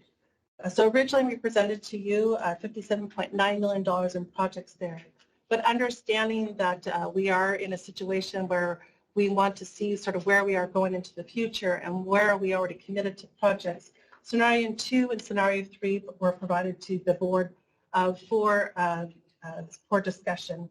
And it was at the discussion in the at that meeting on May 18th by our general manager who he expressed his support for Scenario 3. There was also comments made, I should say, by our board directors that supported recommendation number 3.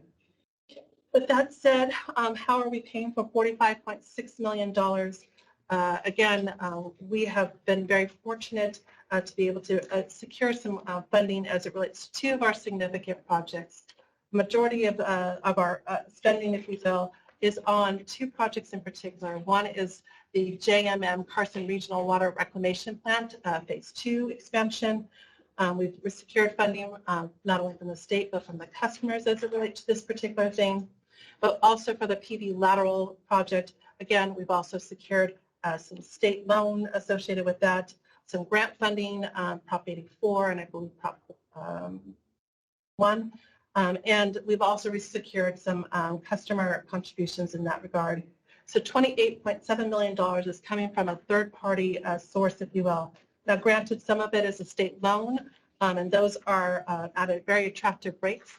The one for PV lateral, for instance, is at 0.55%, so less than 1%, if you will. And I believe the project for the JMM is at 1%.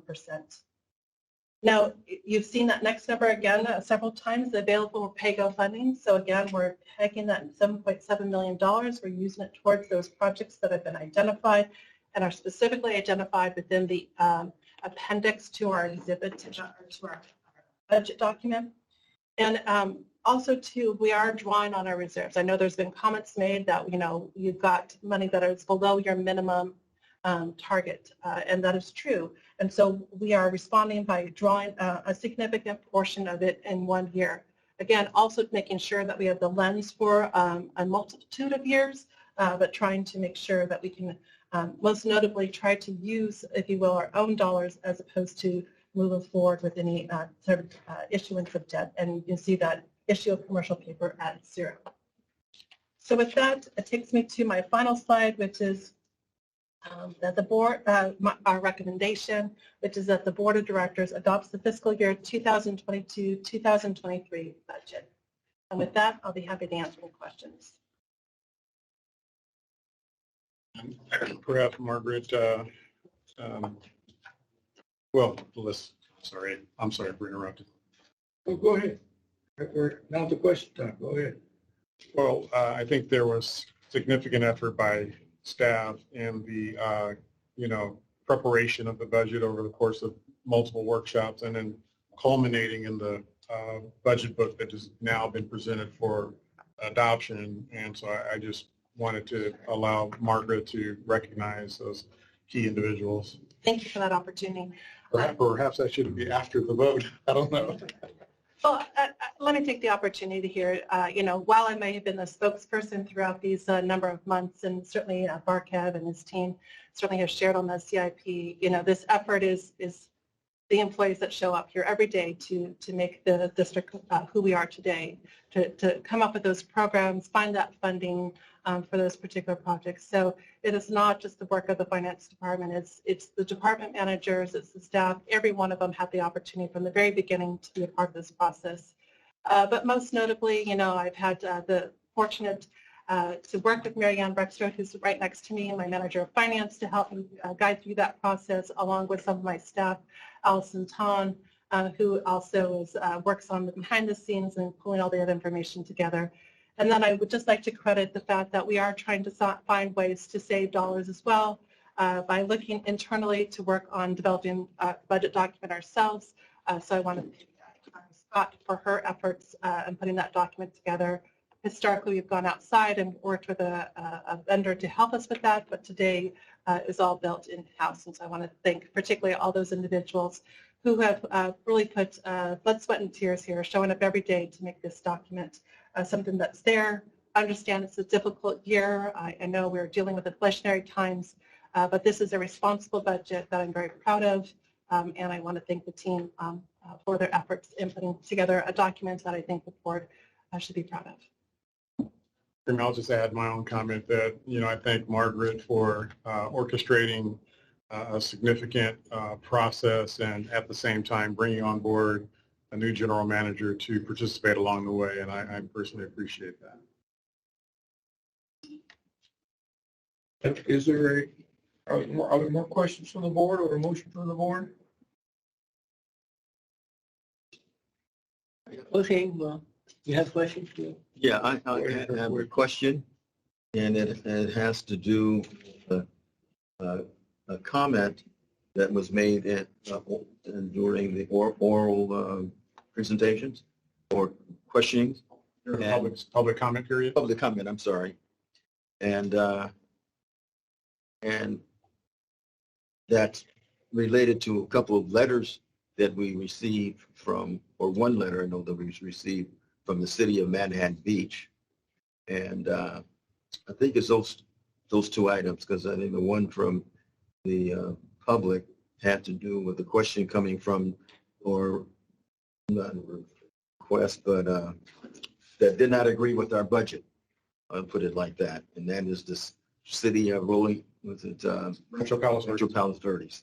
And I've been here for 7 budgets, and I've never, for the whole time that I've been here, I've never heard any objections to our budget.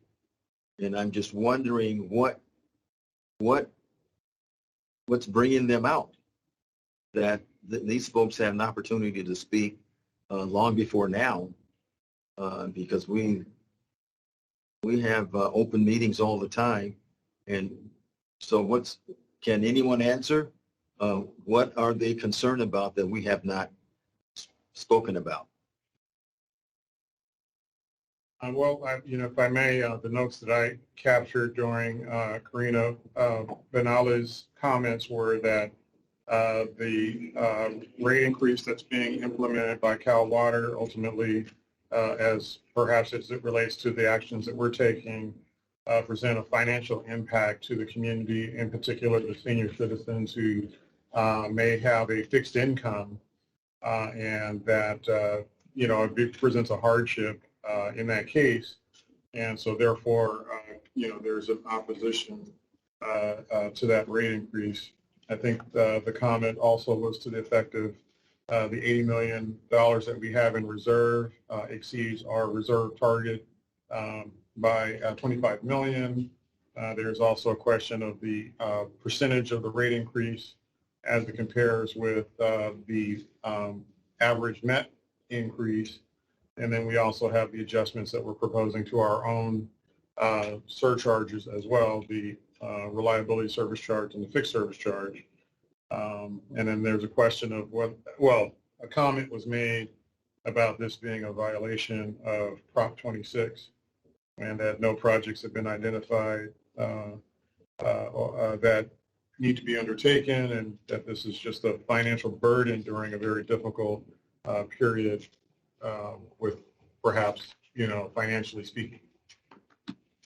Okay, are we planning to speak to these? I can maybe address some of those points there. So as it relates to the cash balances that we have, yes, it was stated earlier in one of the presentations we have 80 million in reserves, and that is true.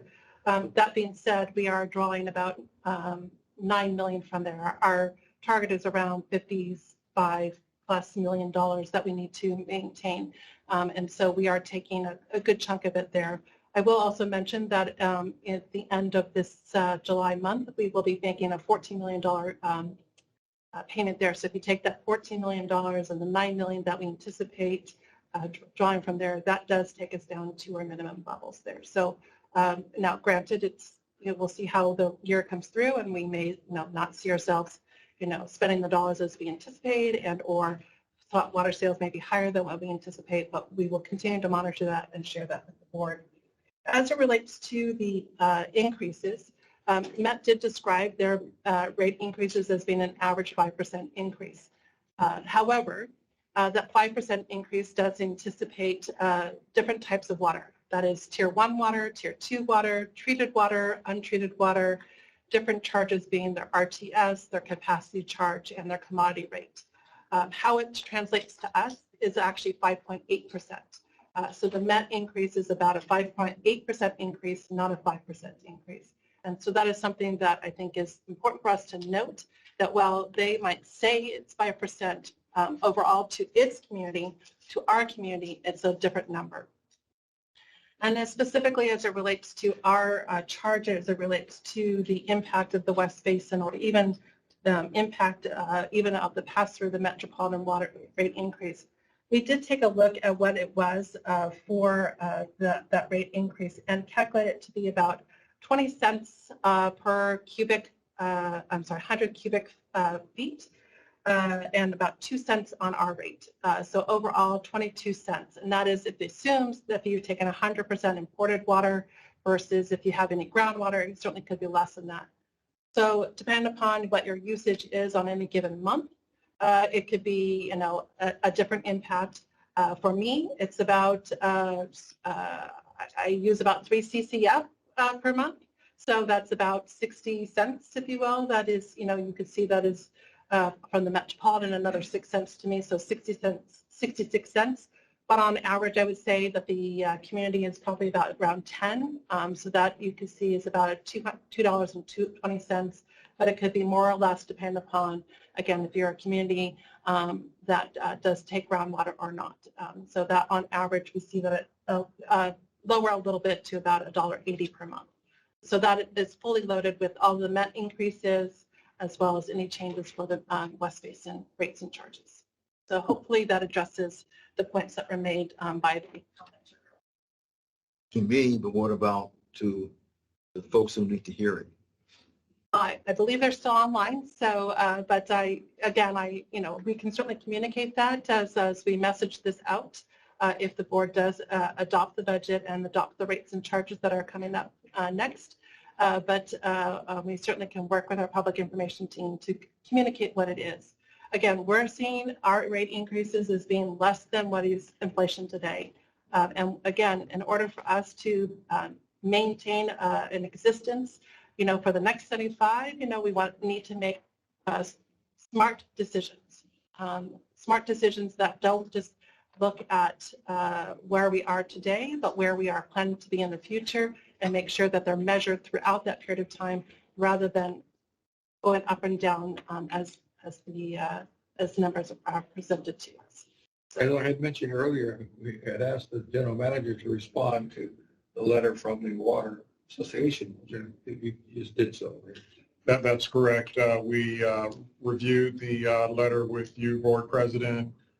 You gave the direction to respond to the West Basin Water Association, and so we were able to finalize that letter, and it was sent out just prior to today's board meeting.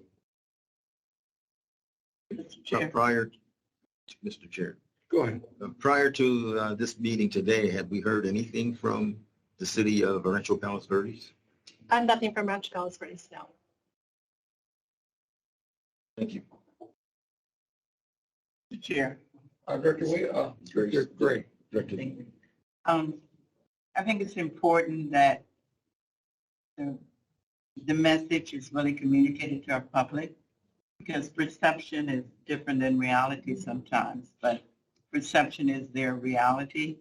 And what you just said, Margaret, I think it's very important to communicate it. Is there anything on our website that says it speaks to this issue of the budget? Because people are concerned about increasing rates, any kind of rates, whether it's gas or water or whatever. And when you explain it to them, I think they may have a different perspective on why we do what we do. And so I really recommend to the general manager that something be developed, created to put on our website and to explain whatever the action is of the board today as it relates to the budget, which will impact the public in terms of their rates. So, something, not a very complicated message, something very simple.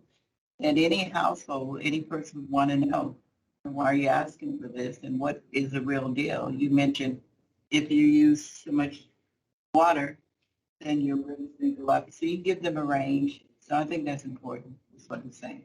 But thank you for explaining that. Thank you for that. Camera went out. The battery's dead, I think, in this structure. All right, who's? Okay, may I? Director Williams? I just want to comment on what Director Grace said, and that's what she said is absolutely true and a good thing, because I recall back when we were supporting and going after ocean water desalination, we had our public outreach manager who was very, very clever, and he would put the increase for ocean water desal in terms of that it would be so many lattes or other things that put it in perspective in terms of based on the amount that this is going to cost you, what you pay for your latte is a whole bunch more, and you're willing to pay for that. So and then the other one was about I won't go on. But anyway, to put it in terms of something they can understand, because although they get their water bill and they look at it, some do, but what is 4 cc's on their water bill? They have no idea. They have no idea what one is. So I think we need to put our that increase that they would see on their water bill as it relates to I think the average water bill is ours, and this is California Water. I think we for our household, just 2 of us, it's 4 maybe. So that's really nothing. So anyway, We need to put it in terms that they can understand. Thank you. Other comments? Or even just waiting to say something. Go right ahead. Yes. Okay, Can you speak up to Director? I will try to speak very loudly for the benefit of one and all. All right, so kind of going through your presentation, Margaret. First, I want to just say one of the comments, and I think I've made this comment in the past, although we've had 10 budget workshops that you've listed. The majority of those budget workshops are not known to the public at large. I think this goes to Director Gray's comment.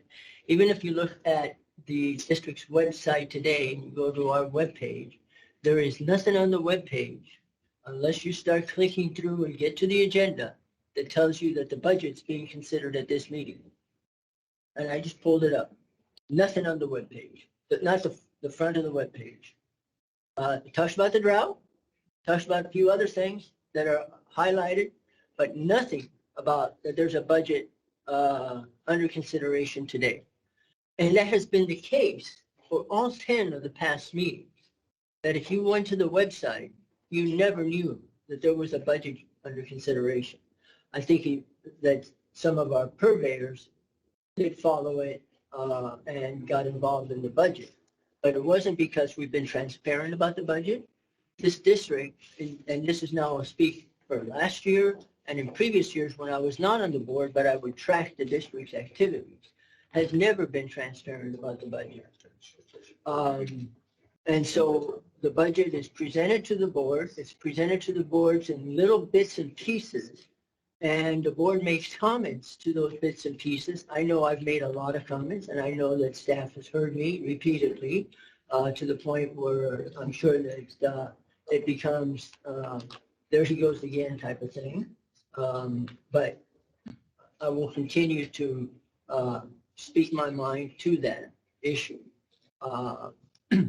So in terms of just the transparency of the budget, in terms of the presentation of the budget, in terms of making our public aware that we're going through a budget process, in terms of facilitating comments to the budget, that has been non-existent, at least in my opinion, and I have never seen anything on the website otherwise. And I'll just go to today's webpage, which I just pulled up, and there's nothing there. And today is the day we're adopting the budget. You would think it'd be on the website. And you'd think it would be on the website for the last week or two. You know, budget hearing, budget adoption. A lot of public agencies do that. We do not. And that goes to just the transparency issue, which is an issue that I have brought up in the past, and I will continue to bring up. Okay. In terms of the overall budget summary, which is the page 569 that you presented. Revenues this year, 236 million. Operating expenses, 207 million, which leaves net revenues of 28.9 million. But out of those net revenues, we do pay the debt service, correct? Is that debt service the entire debt service for the year, or is there an ancillary debt service payment that gets made in addition to that? That is the entirety. That's in its entirety. So earlier, when you addressed the issue of the reserves, you said that we were going to take $14 million for debt service. Did I understand that correctly, out of reserves? You said that, but the reserves, but the debt service is being paid entirely out of net revenues, so that the money we take out of the reserves will be replaced in the reserves, and it really is not a drawdown in the reserves. And again, it goes to the transparency and truthfulness of the presentation. I apologize if I'm speaking loudly. I don't need to speak this loudly, but I'm doing it because you all wanted, giving me a hard time about not being heard. Yes. I don't mean to be, you know. Please, when we need to hear you. Okay? So after we pay for the debt service, the net revenues is $7.7 million. And that is what is available for pay-go. Okay. So let's at least clarify that we are not drawing down our reserves any more than it's mentioned towards the end, and I'll get to that part of the presentation when we get there. Okay, so on the next page of your presentation, where you have the summary of the operating revenues and expenses, basically the budget this year, $235.9 million. One of the things that is always important, at least important to me, is to see what is the budget this year, what was the budget last year, and what was the actual budget spend. And I've asked for that, and you have sent us via emails, but I thought at some point it was going to get incorporated into a presentation, never been incorporated. So what was the budget last year? In other words, if I wanted to look at a comparison, fiscal year, it's not in front of me right now. Do you know what the budget was last year? Because this table is $235.9 million this year. Yes, it is about $224 million last year. So 220, so our budget is increasing $11 million. So most of that increase is due to what? Is it just for imported water sale or imported water costs? It's mostly for the purchase of imported water, yes. $8.9 million. And just to answer your question, yes, I've shown you just the numbers here. The budget document is also included in the board packet, and it does show that side-by-side comparison along with where we anticipate those projected dollars to be as well. So that information is included in the budget document. Maybe I missed it, and I apologize if I did, but you might want to direct me to the page, and I'll look at it later. We'll keep going, but I apologize if I did. The one weekend where I did not go page by page through all the documents that you all sent. Actually, I didn't even get it until this morning, so. Stay home. Okay, so in the budget summary here, we've got revenues and expenses. You're showing the recycled water operations are $50 million. Right. And the recycled water sale just generates $42 million. That's right. So the net deficit of about $8 million is being funded through portable water sales. It is being funded by the balance of the revenues, which may include that. So the balance of the revenues for recycled water sales are $42 million. And the expenditures for the recycled water operations is $50 million, and the only other revenues that we have are, with the exception of the CIP, are the portable water sale that is being funded by portable water sales. That's how we fund everything. Right, but all revenues pay for all expenses, and so we have interest earnings that go towards that. The refinery reimbursement is another dollar that could go towards paying for those expenses. Again, if you look at page 5, the 1092 helps to pay for part of that $50 million. The refinery is $1 million, so okay, of the $8 million, you get $9 million. I mean, the bottom line is that the recycled water operations have always been, from everything that I can see, cost us more than they generated revenue, and that does not include the fact that the bonded indebtedness was incurred primarily for recycled water facilities. So the bonded indebtedness payment goes to pay for recycled water.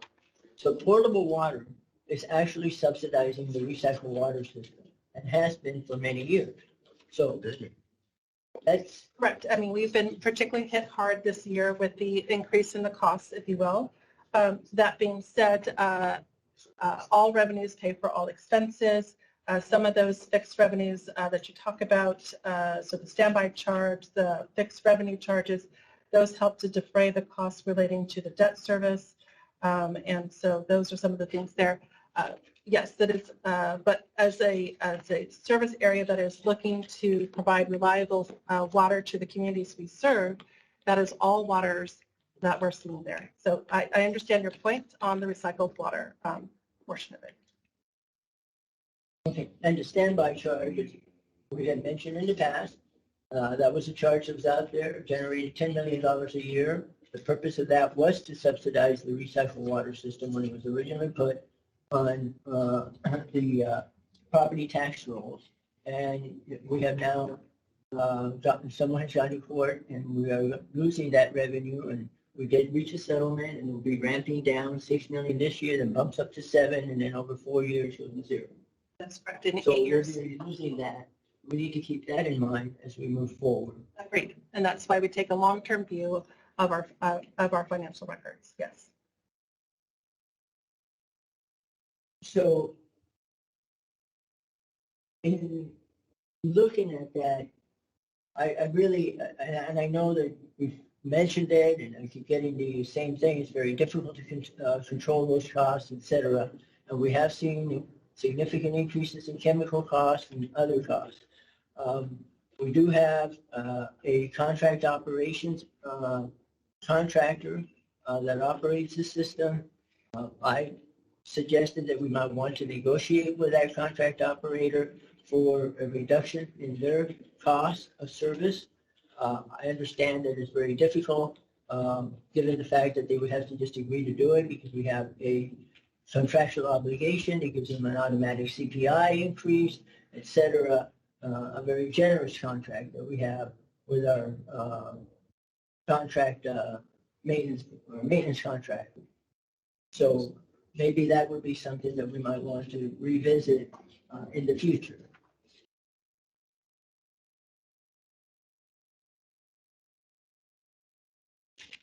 It would be very interesting to see this year what the actual water sales are going to be like. With respect to the page 572, staffing, we're at 50 full-time now. We're going to continue to be at 50 full-time. That is correct. Okay. There was, again, I just wasn't able to get through every single page. Is there an org chart in the budget document? Yes, there is. It is on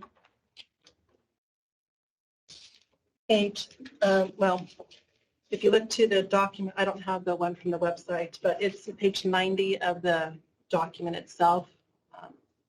So I apologize, I don't know what number it on the top of our packet it is.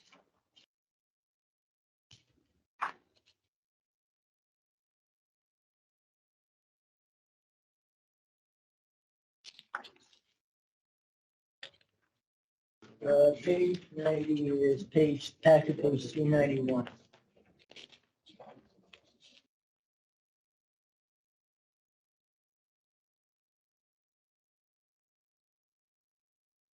Okay, so just a question. I think we had talked about an assistant general manager position, and I don't see it in this particular work chart. So if we're going to be appointing an assistant general manager, and I think that you've been authorized to do so, will that come from elimination of one of these existing positions and not? That's my intention, is to maintain the same dollar spend in terms of total labor, and that may involve freezing additional positions to balance that AGM position. That's the intention. I think we're talking the same thing. Okay, so I may see a new org chart in the future. Once we have that position. Net new FTE, it'll still be at 50. 50 is the maximum headcount. And do we still have 6 interns now, or are we increasing the number of interns? We have 6 budgeted positions. Not all of them are currently filled, but we are continuing with the 6 budgeted positions in fiscal year 22-23. And we do pay our interns. We do. That's a good thing. I know that a lot of internships are for people do them for free. We're paying whatever the going rate is. But I do think that young people should be paid for internships. So I'm glad to hear that. By the way, what do we pay? It ranges, I think, from $16 to $18 is what I've seen recently. Or Michelle? 13 to 18. Oh, 13 to 18. But I want to think about increasing that a little bit. If you're in college and you're trying to make some money, you don't have to go into debt. Director Alvarez, did he say that? To increase? You can increase that quite a bit and save some money by eliminating sponsorships, and that would pay for young people. But you don't want me to go there. No. We'll talk later. But I do support the internships in general, so I want to. Keep your voice up there, we can't hear you. I will talk even louder. Good. Okay. You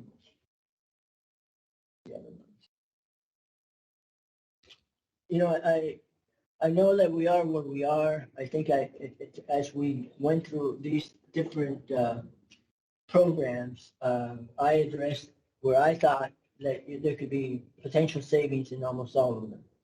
And I think some of the savings I suggested were realized, but it was the minority. So I again would point out that there is a potential for some additional savings when we look at our overall budget. We look internally at making some belt tightening, taking some belt tightening actions. And I'd like to just say that we did take some belt tightening actions after, I believe, one of the budget presentations. Yeah, upon your arrival, he asked to look at all the details behind each of those particular ones, and so those are included in. And I know that specifically too, as far as looking at the line items, you'll see it in total, and then we have a supplemental. And I know there was some. I just think Mike's comment is that we should do more belt tightening than we did, but we did some. On page 573, we talked about recycled water operations already. On the technical planning, the district share of the NBR project, this is our either $4 million or $6 million contribution to LADWP. This is in the budget, or is something that we would pay for truly out of the reserves? So 3.3 of it is in the budget for fiscal year 22-23. I believe that's about it. So it is in the budget, 3.3 million. If we end up having to pay 6 point whatever million, then we take the difference out of the,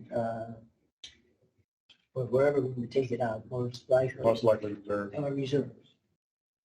Okay, so that's another one of these subject matters that is tied up in, what direction we're going to take. What are we going to do with the NC Little plant? Are we going to have any water at the NC Little plant in a few years? And so that particular item, I just want to point out that we're setting some money aside in this year's current budget, and then the delta between whatever we agree to pay the city of Los Angeles, if we agree to participate in the TMBR program, will be taken out of reserves. I would like to point out that when you look at the budget, if you took out the 3.3 million and leave that as an unknown, that the board either agrees it's going to participate or not, and at the time it does, we then look at our reserves to pay for it. That would be some another item that would save in the overall budget expenditure category.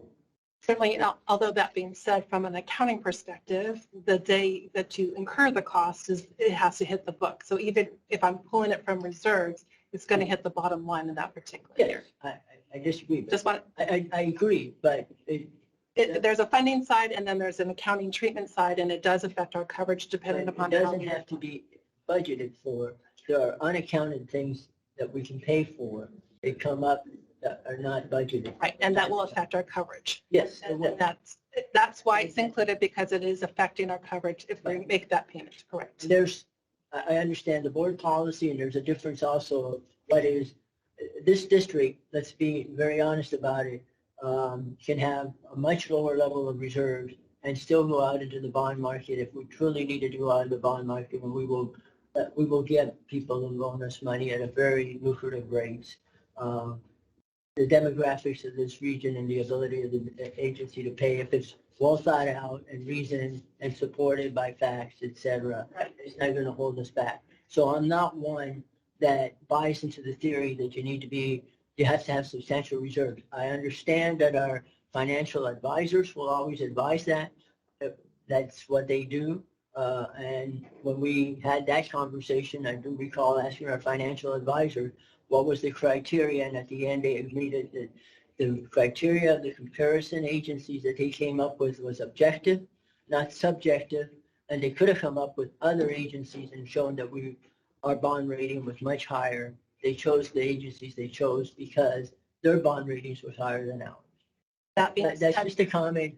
but if I can respond to that comment, we also hear from our rating agencies that says are affecting our cash levels, bringing our cash levels down will affect our coverage, will affect our rating going forward, as well as our coverage. So us sustaining lower cash balances and lower than our targeted balances on our debt coverage will impact our debt, our rating in the future, and will increase our cost of borrowing in the future. I agree with that 100%. But I want to make that clear because that was not stated. Good comment. Notwithstanding that, we will still be able to go out into the bond market. That is correct, but it will cost us more to do so. Yes, marginal amount.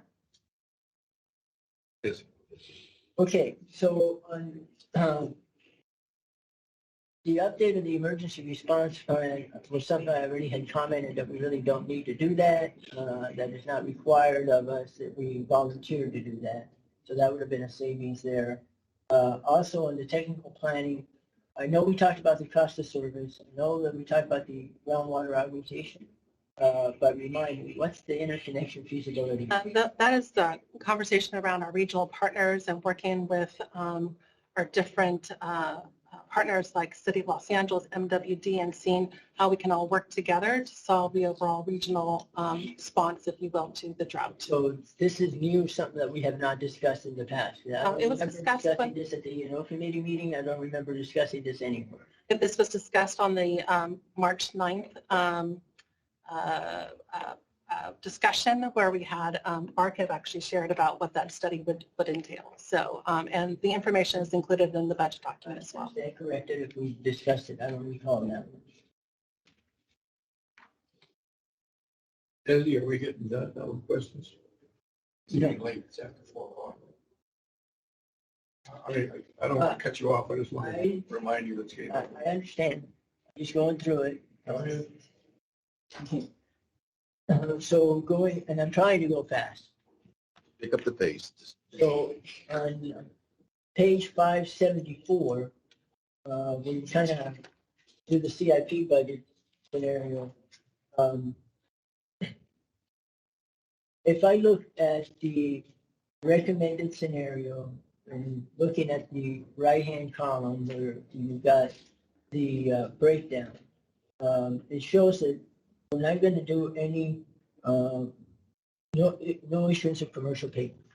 But it does show that we're borrowing money, and we're going to be borrowing $9.6 million, albeit at a very lucrative interest rate from the state revolving loan fund. But it will increase our bonded indebtedness overall, or long-term indebtedness, however you want to look at it. And as far as the impact into our budget, because of when those payments will start, it does not start in fiscal year 22-23, but it is in fiscal year 23-24, I believe, that they start. And so you'll see a slight uptick in our debt, and that is reflected in our 5-year budget. So it is reflected there. To note the specific dollar amounts that are anticipated at the approximate time of where we anticipate that the state would start to charge us.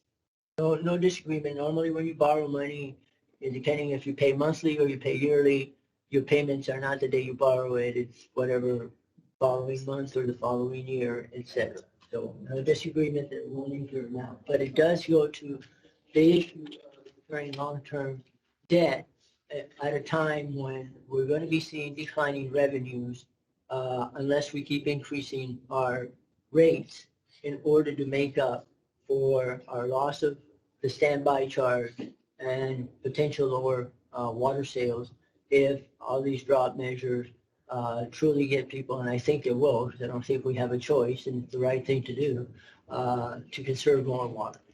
So we're we're taking actions that increase our fixed costs going forward, while our revenues going forward are going to be decreasing, unless we continue to increase our rates to make up for the shortfall. And I think that when we do increase our rates, and Director Williams, you're not going to like this, but you always tell me you're not a water buffalo. You sound like a water buffalo. I've been in this business for 30 plus years, and I have gone to more technical meetings, etc., where I've sat around the table with a bunch of water professionals, and everybody talks about raising water rates, and then everybody puts it, well, it's less than a six-pack of beer. It's less than this. It's less than that.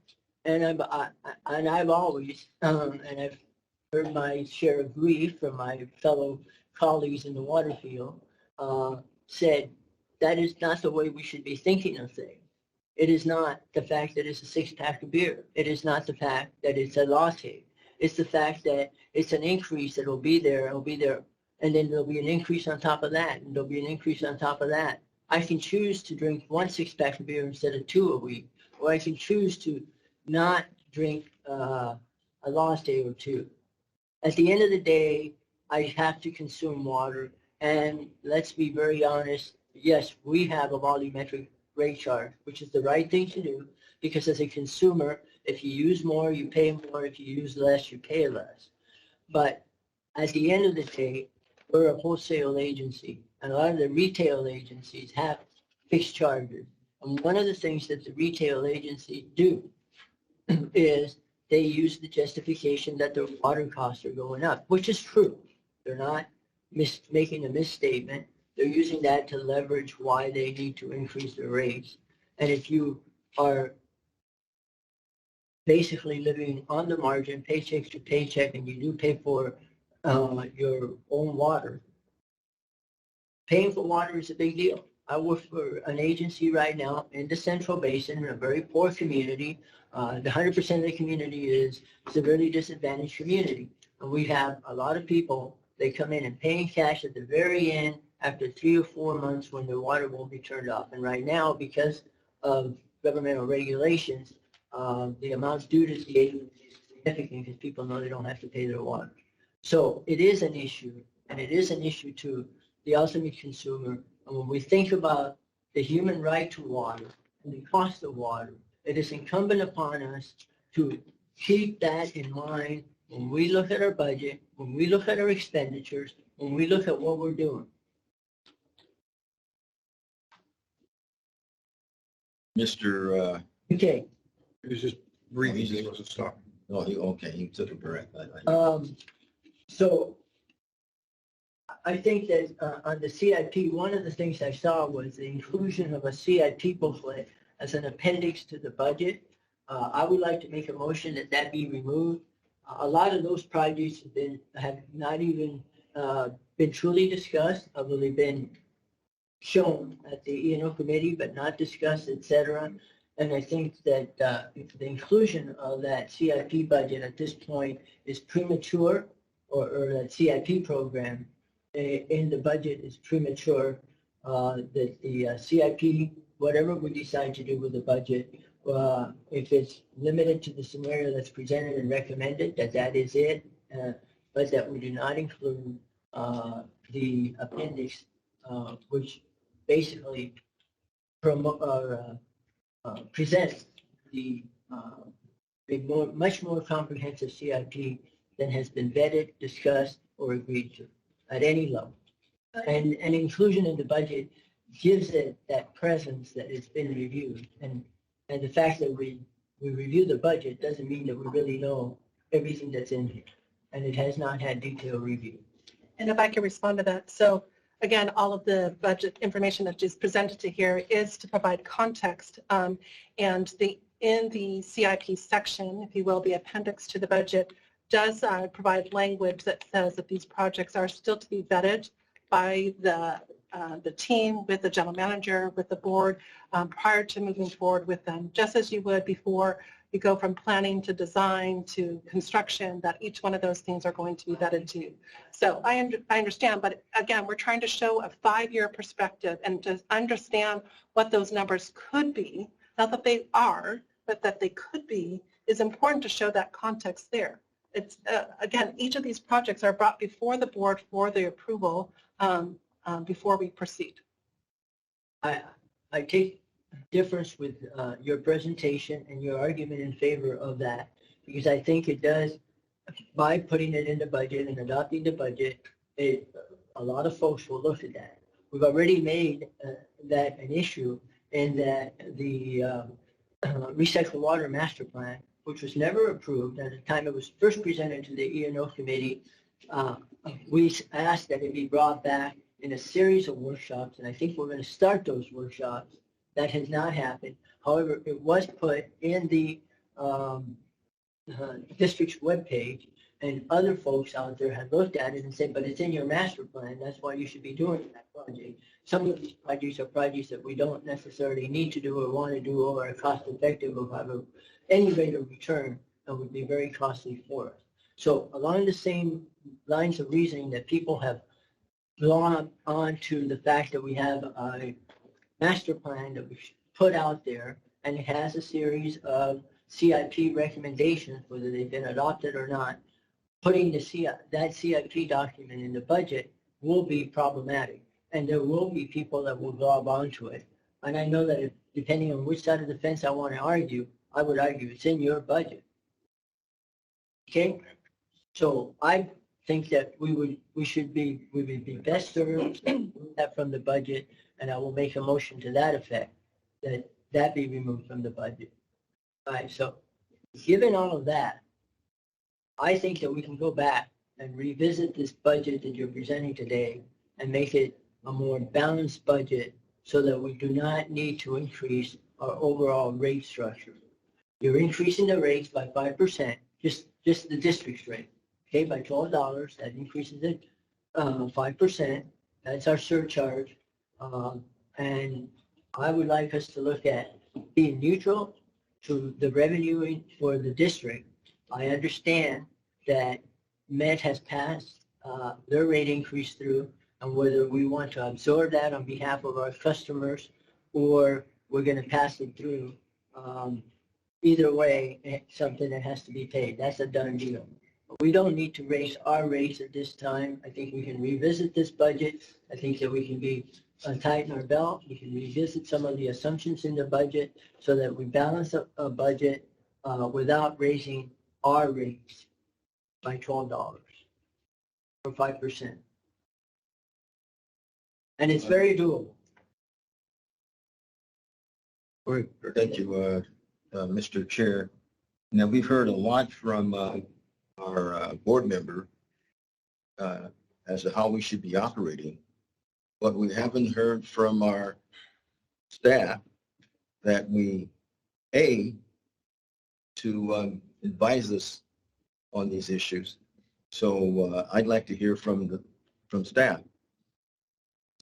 Manager, do you have a comment on the budget? Well, I've supported what we've presented today. I believe that it provides us the flexibility to respond to cost variability. I think Desi mentioned the chemical prices that have gone up quite a bit just in the period that I've been here with vendors, indicating that they are very challenged with holding contract prices for any length of period.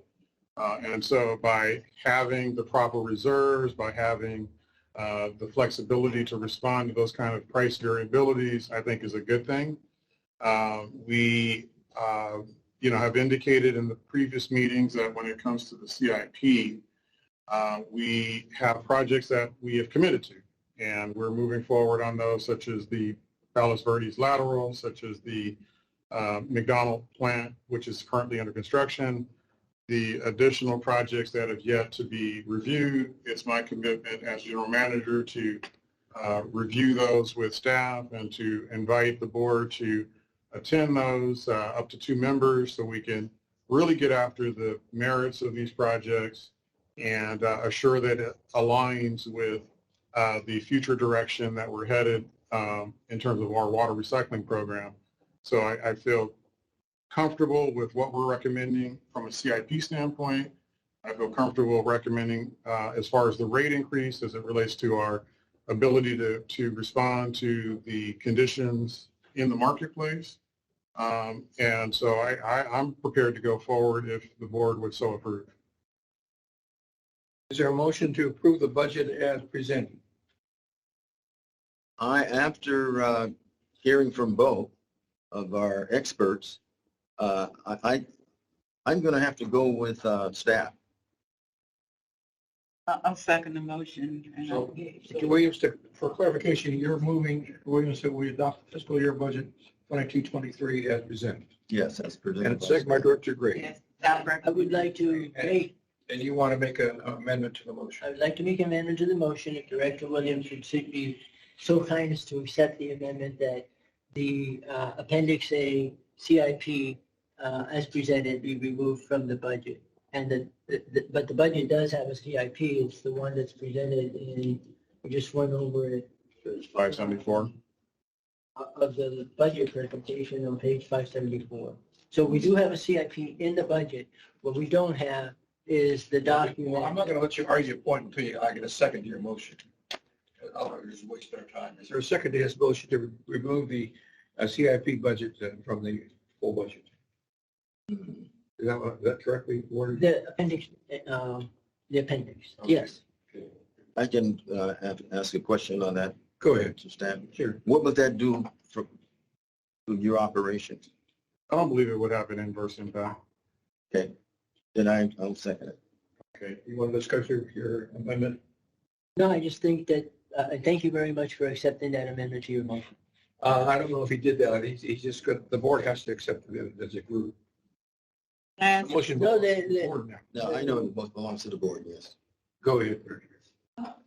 You said it has no impact, don't you? And let me explain. No CIP budget, how do you proceed? Well, the budget has a CIP component in it.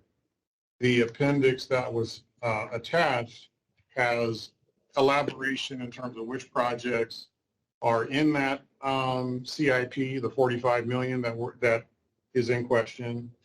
It also highlights some of the other projects that we've been contemplating, albeit those are not a part of the 45 million. But at the end of the day, the budget stands with or without that attachment. So we have 45 million in the budget. So let me ask you this. So you have a budget for CIP? Correct. So the attachment is what? It's like a reference document. What's the purpose of deleting it? I mean, what does that do? The purpose of deleting it is to make sure that this document gets vetted and becomes a document in and of itself after it's gone through a formal vetting process, which it does not now. By including it in the budget, it will give other members of the public, as has happened already this past year, the idea that this is a adopted CIP, and they will argue, but you ought to do that project, when in reality that project has never been discussed or vetted or anything else. Right, General Manager, it says no impact, but it is, the budget itself is included. CIP. Correct. 45 million is included in the full budget document that has been prepared. The projects have been enumerated within the budget book itself, correct? So on page 96 of the document, and again, I apologize, I don't have the reference on the board packet, but page 96 of there, it shows the list of the projects, but there is no further description of them. The appendix provides you the additional description. It provides you the drivers, it provides you the timeline, it provides you the other, I'll say it's key underlying assumptions as to why those projects are necessary. So if you're comfortable with just a list of whatever number of projects at $45.6 million as being reflected in the operating budget, then we can move it. And we have all of that information for the. Yeah, but my question, you have this in the budget. Why not have a description of the projects? That's what the appendix does, right? Is that correct? Right. The appendix not only does provide you what it is, it shows you what year 2, 3, 4, 5 look like. And I think that's the point that maybe the unsaid point from Director Alvarez is that we haven't, we might have agreed to 45, but we haven't agreed to the amounts that are showing up in year 2, 3, 4, or 5. And that would be true of any of our assumptions. Again, we are doing a one-year budget. But again, I'm all about context and showing sort of where that information is. Okay, Dr. Ulrich? Well, I think that my amendment was accepted. Yes. No, we haven't voted on your amendment. Well, no, but it was accepted to the motion. The motion. So the motion on the table includes the deletion of, that's how Robert's Rule works. No. We're going to vote on the amendment. And if it's accepted, it then becomes part of the full I motion. thought that the maker of the motion gets to accept an amendment. Not once it's given to the board. Well, The board hasn't acted on the motion yet. So let me say, it sounds like a parliamentary question, so I'll jump in. Yeah. Thank you. You're your keeper. All right, I'll do something.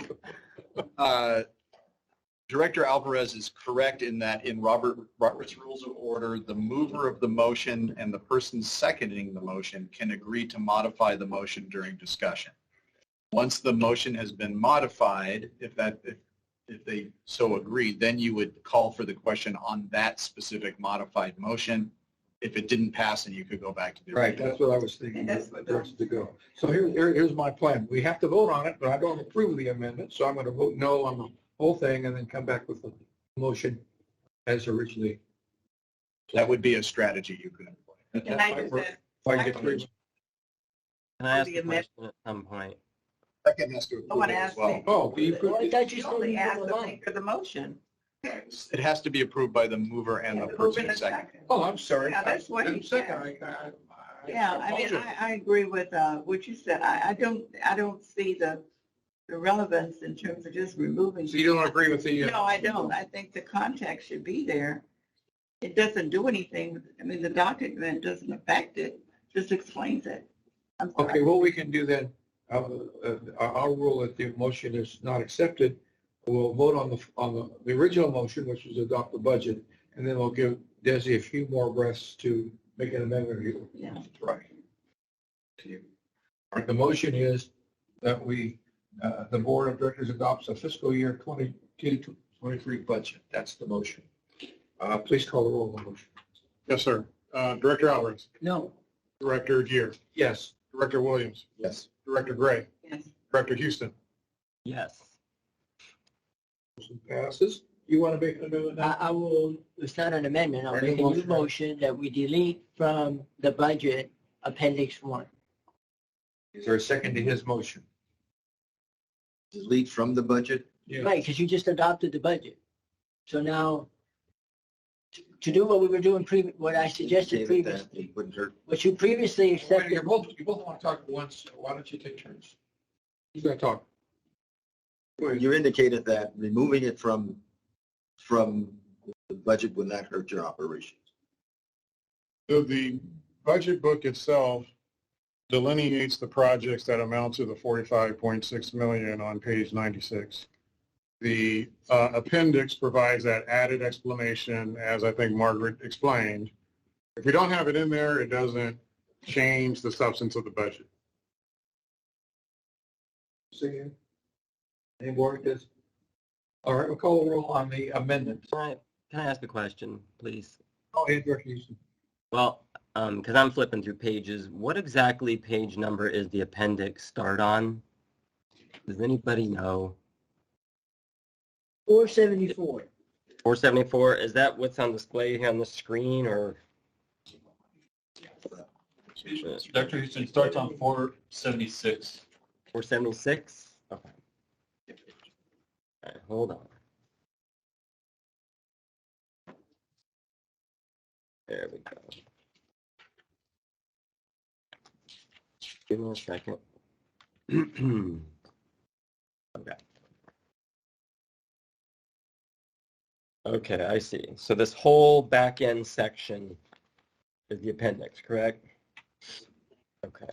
That's correct. So I guess if someone could explain, I mean, why it makes a difference to leave it in here or not. I mean, are people going to be confused that it's not here?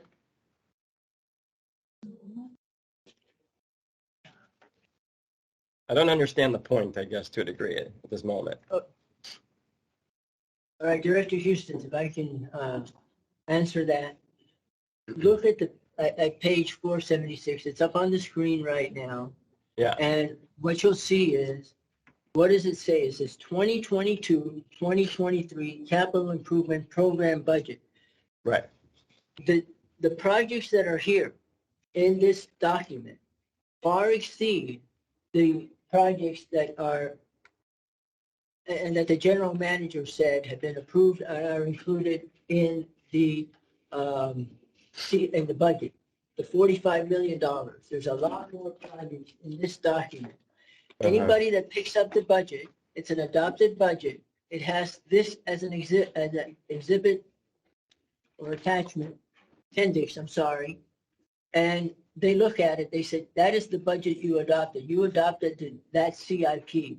And that is not what I believe we had agreed to. And most of the projects in here have not been vetted, have not been discussed. Yes, they have seen the light of day. A lot of them do come out of the master plan, but I'm not quite sure that the master plan is in our best interest till we decide what direction we're really going to be taking in the future. So that is my concern, that this becomes, once it's, if we do not remove it from the budget now, if the budget remains as it was adopted, then this is your CIP. It's right there. You've done it, 2022, 2023 Capital Improvement Program budget. And notwithstanding all of the discussion and the justification that staff has made, and I know that they continue to make it because I don't understand why, when they at least heard from one board member that he has significant issues with the budget, they continue to press this forward. But you only have to look at the title page of the document that's included in the budget, and it tells you what it is.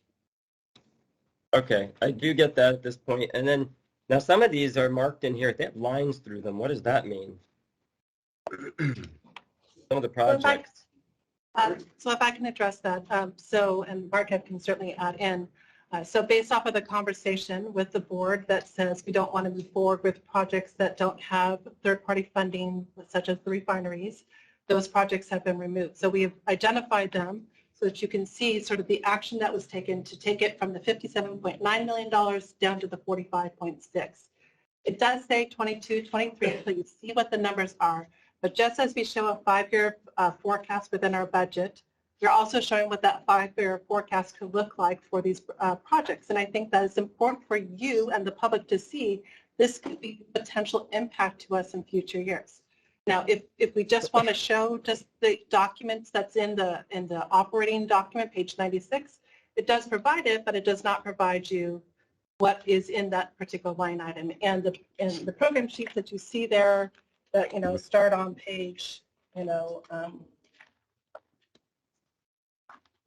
instance, like page 527 tells you that details of that particular project. And so that's why we felt that it was necessary to include that document there. But again, it's at the preference of the board of how they like to present it. So. Okay. Are you making noises?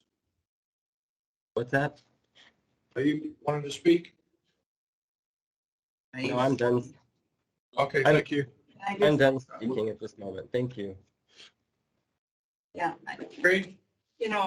Director Houston asked a question that really should have been directed to staff, and Sports Director Alvarez answered it. And I think we should rely on our staff to do the budget. And if they say it's necessary, I understand Director Alvarez's perspective, but if they feel it's necessary to project a 5-year perspective projection to show the budget, well, first of all, Director Alvarez talked about transparency. I think that's transparency to have the opinions. And I want to speak to that because I think Director Alvarez alluded to, was directly said there was not transparency in terms of the budget, the public knowing about the budget. We've had several workshops. We've already put information on the We did whatever we needed to do regarding the Brown Act, regarding this meeting. We've had budget workshops, so this agency is not transparent. And I think there's some statement about truthfulness. I don't think our chief operating officer would ever put anything in a document that's not truthful. It may be a different perspective, but I don't want the public to hear that we are not being transparent and we're not being truthful with what we present. So I think the board certainly needs to give input to staff and certainly the general manager, and when I say staff, but I think this HG has a reputation of doing what is right, and that's what I believe in. But back to this particular point, I trust the experience of our chief financial officer. I heard what the general manager said, but I do believe in terms of transparency, the public should have this information. As long as it's clear, that's not part of the $45 million or whatever, as long as that document reflects that. And that's why I don't agree with the amendment. And I will not vote for the amendment because of that reason. Okay, let's vote on the amendment. Are you ready? I would like to address one issue because I want to record the show. I've been very generous in all of the time. Please go on. So I just pulled up the webpage that our West Basin Municipal Water District webpage. It has water reliability as our mission. It has the drought update. It's got a link to recycle water. It's got a link to water conservation. It's got a link to ocean water desalination. It's got a link to board agendas, minutes, and recordings. And it says under that the West Basin Board of Directors hold board and committee meetings on a monthly basis. Meeting agendas and minutes are maintained for public records.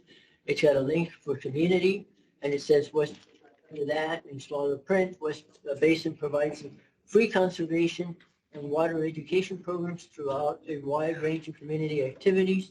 Then it's got the 75th anniversary, and then it's got Supercalifragilistic, which is our latest marketing campaign. And then it's got latest news, which has got June 15th is the Juneteenth district holiday, May 27, anniversary with commemorative history video, etc. Drought response, West Basin team earns honors in the Solar Cup competition. Nowhere in here is there anything that says that the budget is being considered today. And that's on your webpage. If I could address that, Director. Unless I click to the agenda, today's agenda. And I understand, and we can certainly work with our public information team to get it onto the homepage. But I want to share two things about how we've communicated this out to our customers and to anybody who looks. If you go to the Finance tab and go under Financial Reports, you will see an entire page dedicated to this process here. And in that page, it will show the dates of each one of those things. And as those meetings occurred, we then linked it to the presentation that it made. So you can see the presentation and the reporting. So again, yes, you have to go to the Finance page in order to find it. And again, we can work with our public information team to share that onto the homepage and give its due course. I would appreciate that as someone who works very hard on this budget, nights and weekends to make this happen. I would be glad to see it on that front page. As it relates to the budget and to letting our constituents know, we are a water wholesaler and our customers are our customers. We have 9 customers and plus the City of Los Angeles and the City of Torrance. At the beginning of this meeting, of this budget process, we did share with them in a letter of when each of these meetings would be and invited them to participate. In addition to that, we also specifically requested that their attendance to be there on April 28th when we had the customer agency workshop, and that we specifically made calls to them to invite them to participate. So I appreciate your comments, Director Alvarez, but I do take content on that we have done what we can, and we can certainly improve and do more, and your suggestions is a good one to put it onto the homepage. So thank you for the time to be able to share that. My last comment, please. Please. Is that a better approach would have been to ask staff, what have they done to make sure the public is aware? She could have responded and you could have given her suggestions. I mean, I like that approach rather than saying that we're not transparent and we're not doing this. I think that's a better approach in terms of dealing with staff. Oh, thank you. Did we vote yet? No, we're ready to vote now, I think. All right. You have comments, Mark? Go ahead, please, Dr. What are we voting on now? I was I was just about to say that Original. before you interrupt me. I always say what we're going to vote Oh, on. okay, I'm sorry. We're voting on what? It's a good question. We're voting on the motion to remove the CIP budget appendix from the budget. Okay, Okay, so Director Alvarez, yes. Director Deere, No. Director Williams, No. Director Gray, No. Director Houston. No. All right, that motion fails, and we'll go on to item 8D, resolution on the tax situation fiscal year. Okay, and I believe we have our manager of finance, Mary Ann Reckford, to give us a quick presentation and the recommendation for our board's consideration. Mary Ann, please. Thank you, Greg. Good afternoon, President Deere and the board. I'm sorry. Wait a minute, where are we? We're having our own little conference here. See you later. You need me to stay for the, okay, let me. Please continue. I'm happy to present on item agenda 8D. This is the resolution 06221164 to adopt the tax and revenue anticipation note for fiscal year 22-23. Back in 2018, we had initiated the commercial paper program through the West Basin Financing Corp.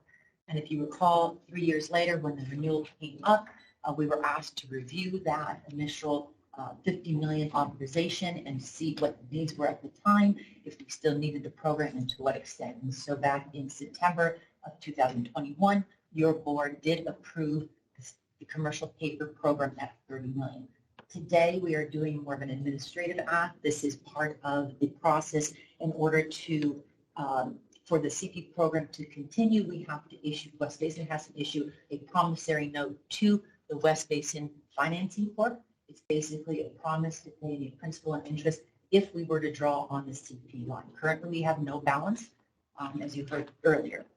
Want to make a couple other points to you. There is a resolution, page 280 through 287. That resolution was prepared by our bond counsel, and it was reviewed by our general counsel.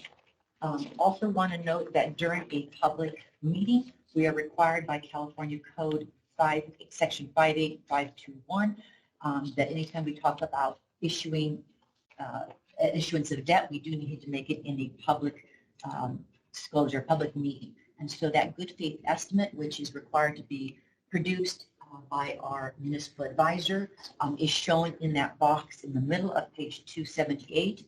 We did request PFM Financial Advisors, LLC, to put that together for us.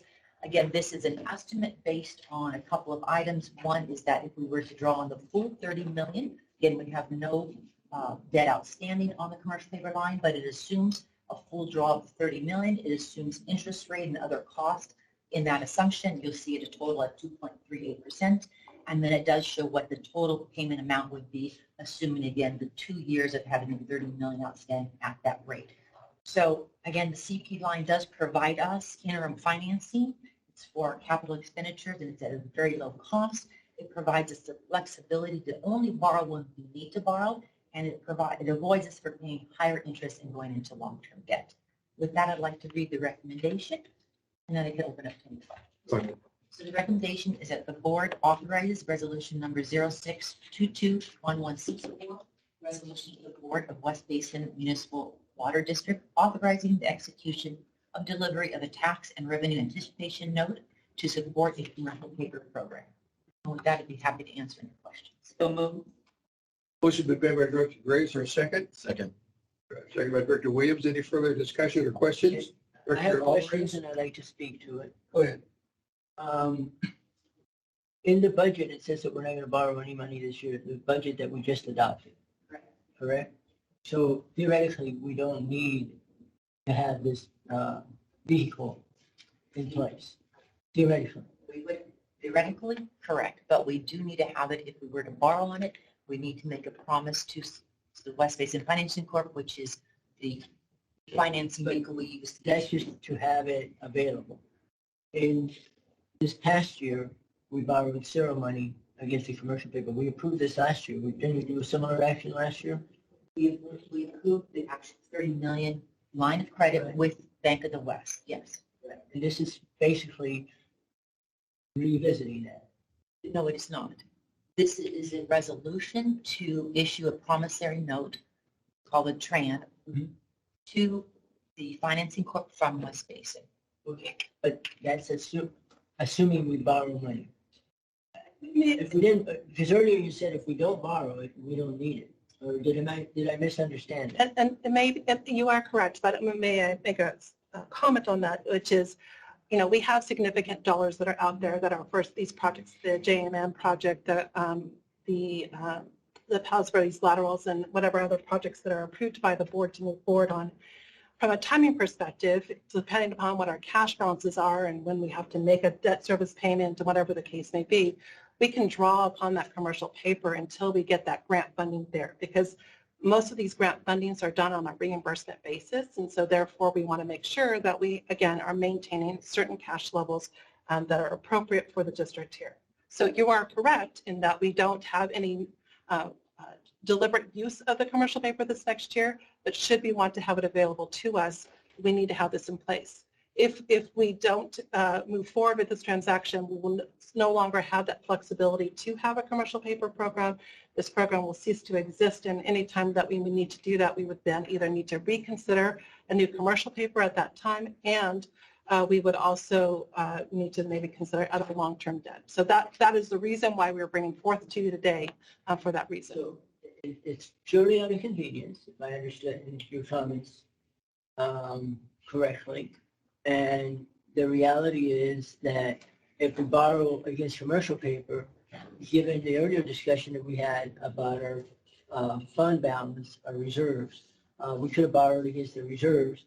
And you even earlier had argued, we're going to take the money out of the reserves and then we're going to pay it back because it's in our net revenue, the 14 million.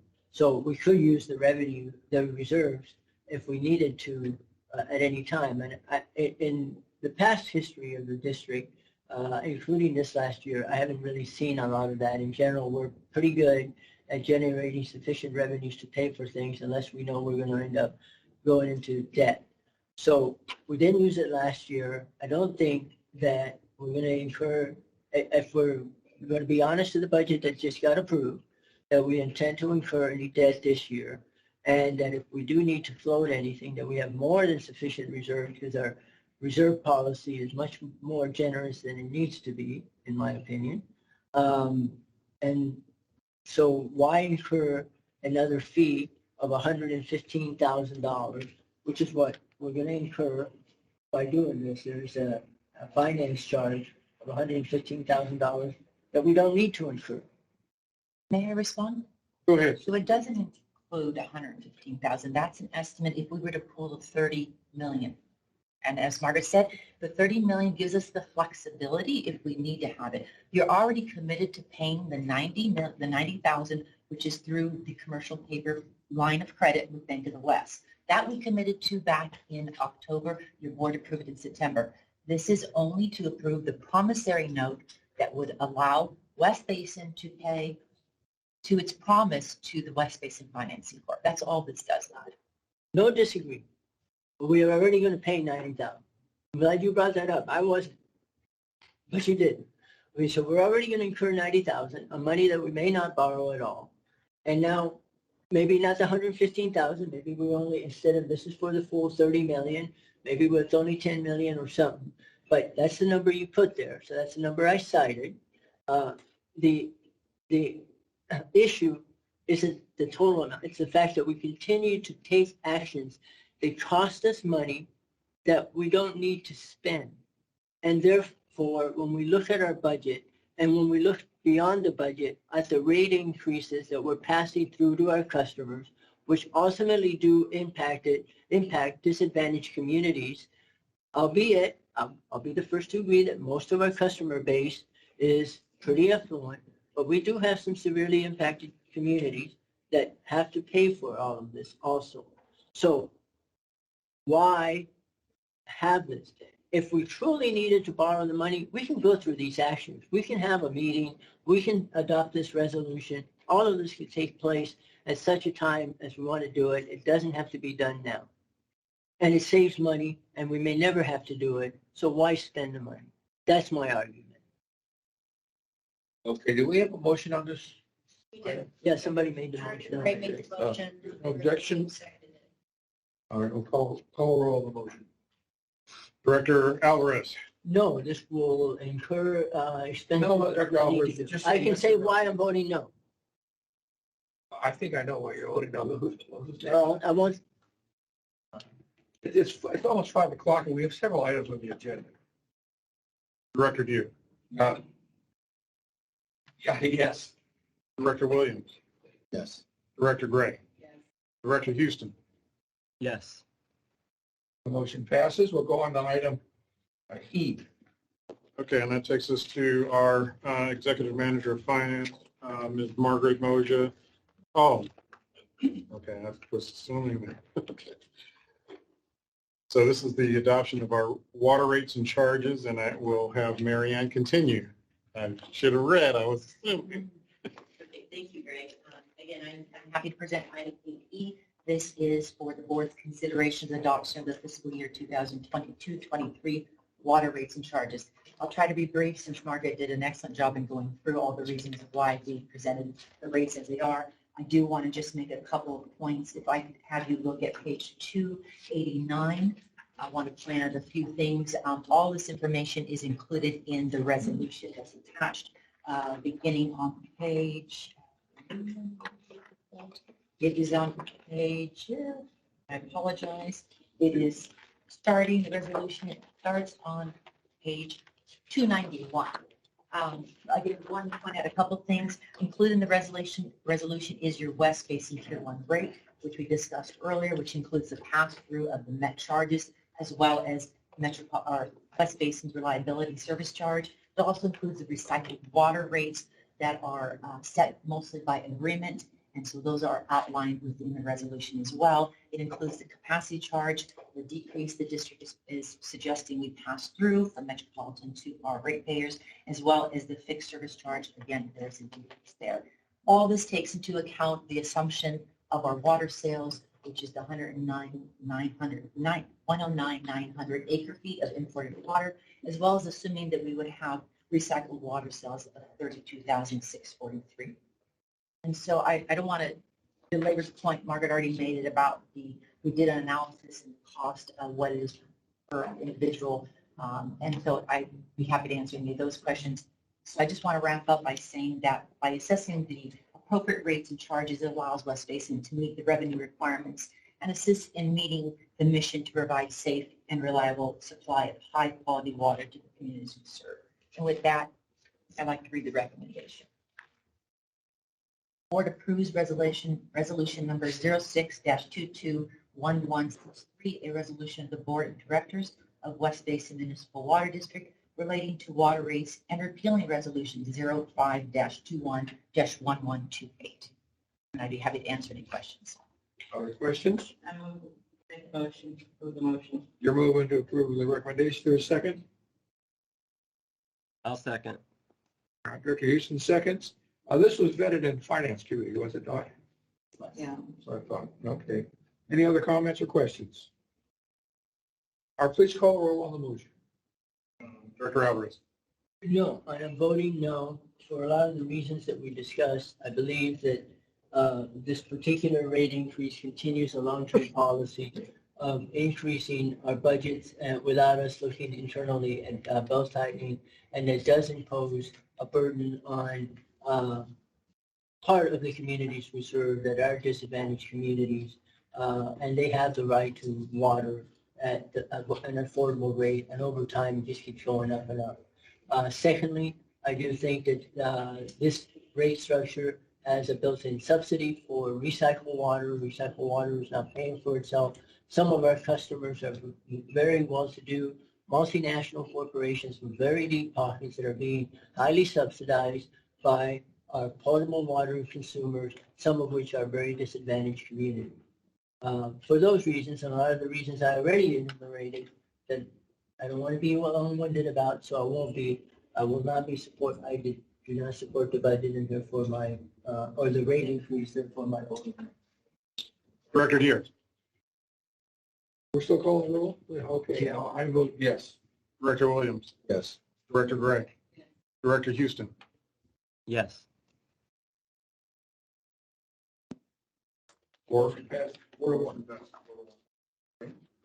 Information calendar.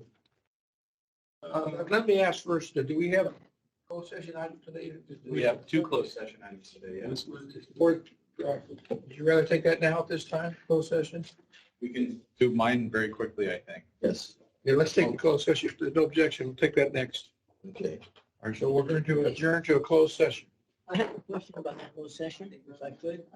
Why is the water keeper not on here? Why is what? Water keeper not on here. I don't know what water keeper is, and I can't speak to how things got on the agenda. I'm sorry.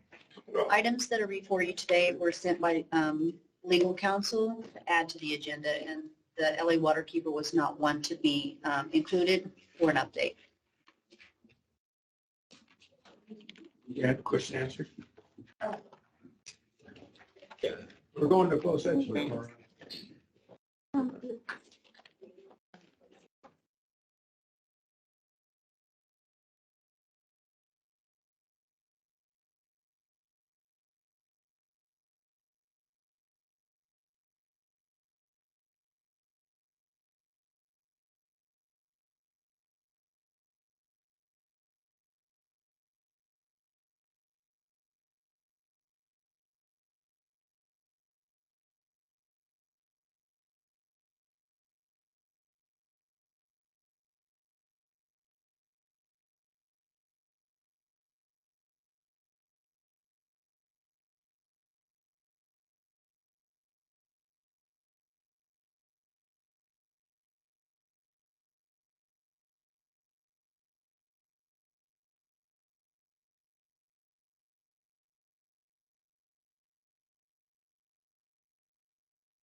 Asa, we're getting ready to resume. Can you hear me?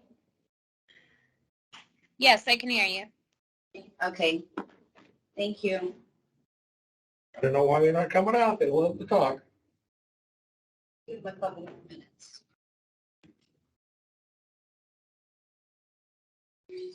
We are at 9A on the agenda. President here. Know that. I've got it right in front of me here. Okay, terrific. We won't have any. Anything pulled? You never know. Surprises. Well, you know what? While you're here, none of these guys are going to that dinner apparently, so you don't care.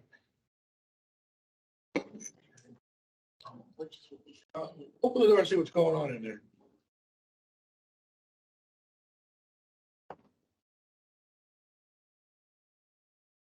coming back out. We are. See, we got them. Before you leave, I have 4 things for you to sign. I'll do it right here. It's okay to leave that long. You want? I have those stickies there under President. Yeah.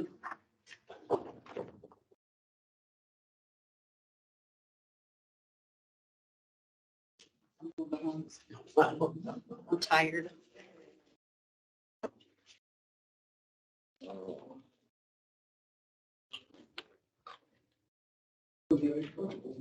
A lot of stuff to do. Yeah, we're going to talk about each one of those items too. You said it's a full session.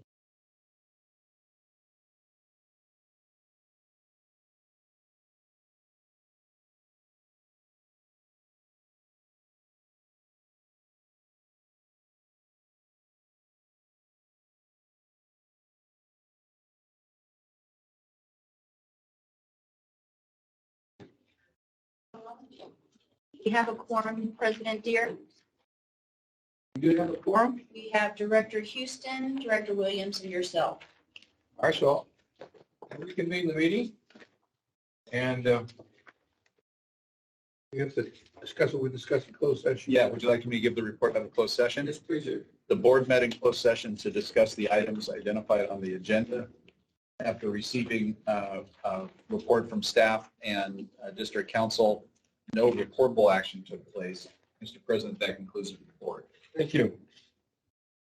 We're now on item 9, the district anniversary special event. Yes. So this is an item that was presented in the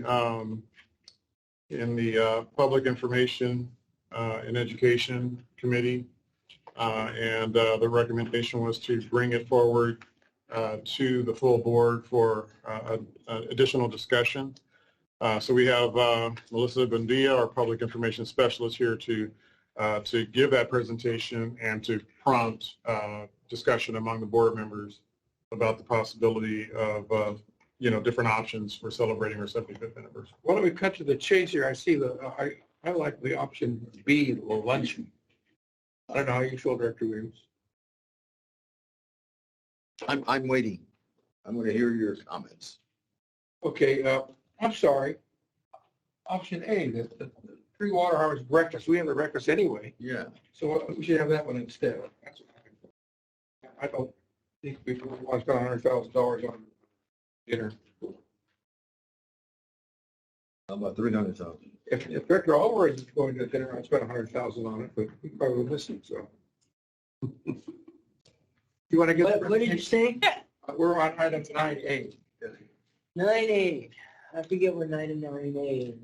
This is options to commemorate our 75th anniversary through a form of celebration. And we have, I believe, 4 options that were presented in the previous committee. It was Public Information Committee, right? Okay. I'm sorry, did we finish closed session business? Nothing to vote on? We did. I'm happy to do a quick overview of the options that were presented at the committee, just so that we can open it up to the rest of the board to deliberate and ask any questions. We'll have any questions or feedback for staff. So In table 1, I believe it's on packet page 577. It's just a table that summarizes 4 different options, options A through D. Option A would take place the morning of water harvest in the format of a breakfast, similar to the format that of the previous Water for Tomorrow Awards breakfast that we're familiar with that used to take place prior to the water harvest event that's open to the rest of the community. So the breakfast would take place at 9 a.m. and the community event would take place starting at 10 a.m. So this one is, approximating that 45 amount of attendees and would utilize an existing budget item. And then option B here, as Director Deere mentioned, is the luncheon option. So that would take place in the form of that luncheon style event in the afternoon. Slightly larger capacity for invitees, either taking place in the east parking lot of the Edward C. Little Water Recycling Facility, or staff can consider an off-site alternative venue in the service area. Option C would take place in the format of an evening gathering, similar to the format of the 2019 Edward C. Little Water Recycling Facility Water Education Center reopening ceremony that took place, I believe, in October of 2019. And then option D being taking place of, or adding onto the program of the water harvest, the existing water harvest event, with some sort of special recognition during that water harvest festival. I can imagine it being on our stage where we typically do our stage shows, our award ceremony, things like that. We can definitely add that to the agenda and the program for that day.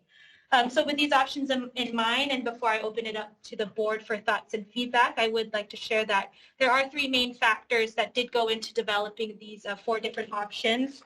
So estimated number of attendees, more attendees means increased costs. The time of day, so daytime versus night being some of the things to consider is need for additional lighting and generators for those kinds of things for an evening type of event.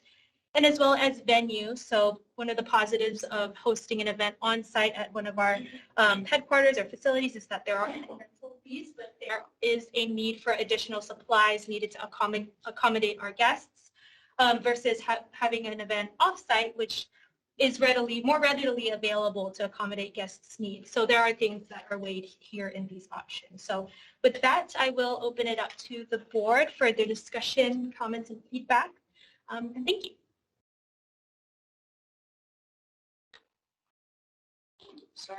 Comments from board members? I gave my opinion. To reiterate, I believe option A and D, combination of those two is most appropriate. Cities go through these anniversaries. They don't do that much. I don't think that water districts need to do any more than cities do. Right. I don't see any big deal, frankly. I support your idea there. Is that a motion, or do you have to make a motion? This is an information item, so you're basically providing some feedback so that I agree with him. Thank you. I will make a couple of comments. Of course I will. No kidding. Let me know if you want me to yell again, which I'm more than willing to do. I would think that we ought to go with option D. Option D is the one that is going to have the greatest number of potential attendees, 1,200 attendees, and it only costs $1,200. It's $1 per person. The other options are all quite a bit more money, and it will be a selected group of attendees. It won't be as wide open to the public, and I don't think we need to invite the holy-toly, as they say, to this event, which is what's going to happen if we have a selective breakfast, luncheon, or dinner. We would have a selective group, and it would be elected officials and other people within the community instead of just the public at large. So even that $7,000 for 60 attendees, the higher number at the pre-water harvest breakfast is $117 per person versus $1 per person for the public at large, which we serve to come. So my suggestion is that we go with option D. Only, okay. Director Houston, do you have a comment? I agree with President Deere and President, immediate past President, I think, Williams. options A and D combined. Okay, thank you for your input. Director Gray isn't here, so you got your answer. Okay, well, we appreciate the feedback, and we will take that under advisement. Fine. On. Thank you very much for your input. Item 10, receive and file. There motion to approve item 10. I'll move it. It's Houston. I'll move it. Right, Dr. Houston moves to approve, receive item 10, 1 through 12. Is there a second? Second. Second, Director Williams. Under discussion, yes. I'm sorry, we are on the, Receive and file, item 10. on the receiving file. I was going to talk to the monthly financial report, but I'll just send in. I have a whole bunch of warrants I want to pull. I'll send them in. Do you want to pull the financial report? Separate item? You know, I was just, I'll submit the warrants I want to see separately. I don't need to take up more time on that. But my comments, and I made this comment before, I think that the monthly financial report, which is really the warrant run, should be in either the consent calendar or the action calendar and not buried in the receiving file. I understand that it was explained to me that in our administrative code, once it's looked at in the finance committee, but again, most people looking for warrants always go to a meeting where they're publicly approved and not buried. Okay, any other discussion? Please call the roll on the receiving file items. Director Alvarez. Yes. Director Deere. Yes. Director Williams. Yes. Director Houston. Yes. So item 10, 1 through 12 are received and filed by unanimous vote of 4 to 9. General Manager's activities report.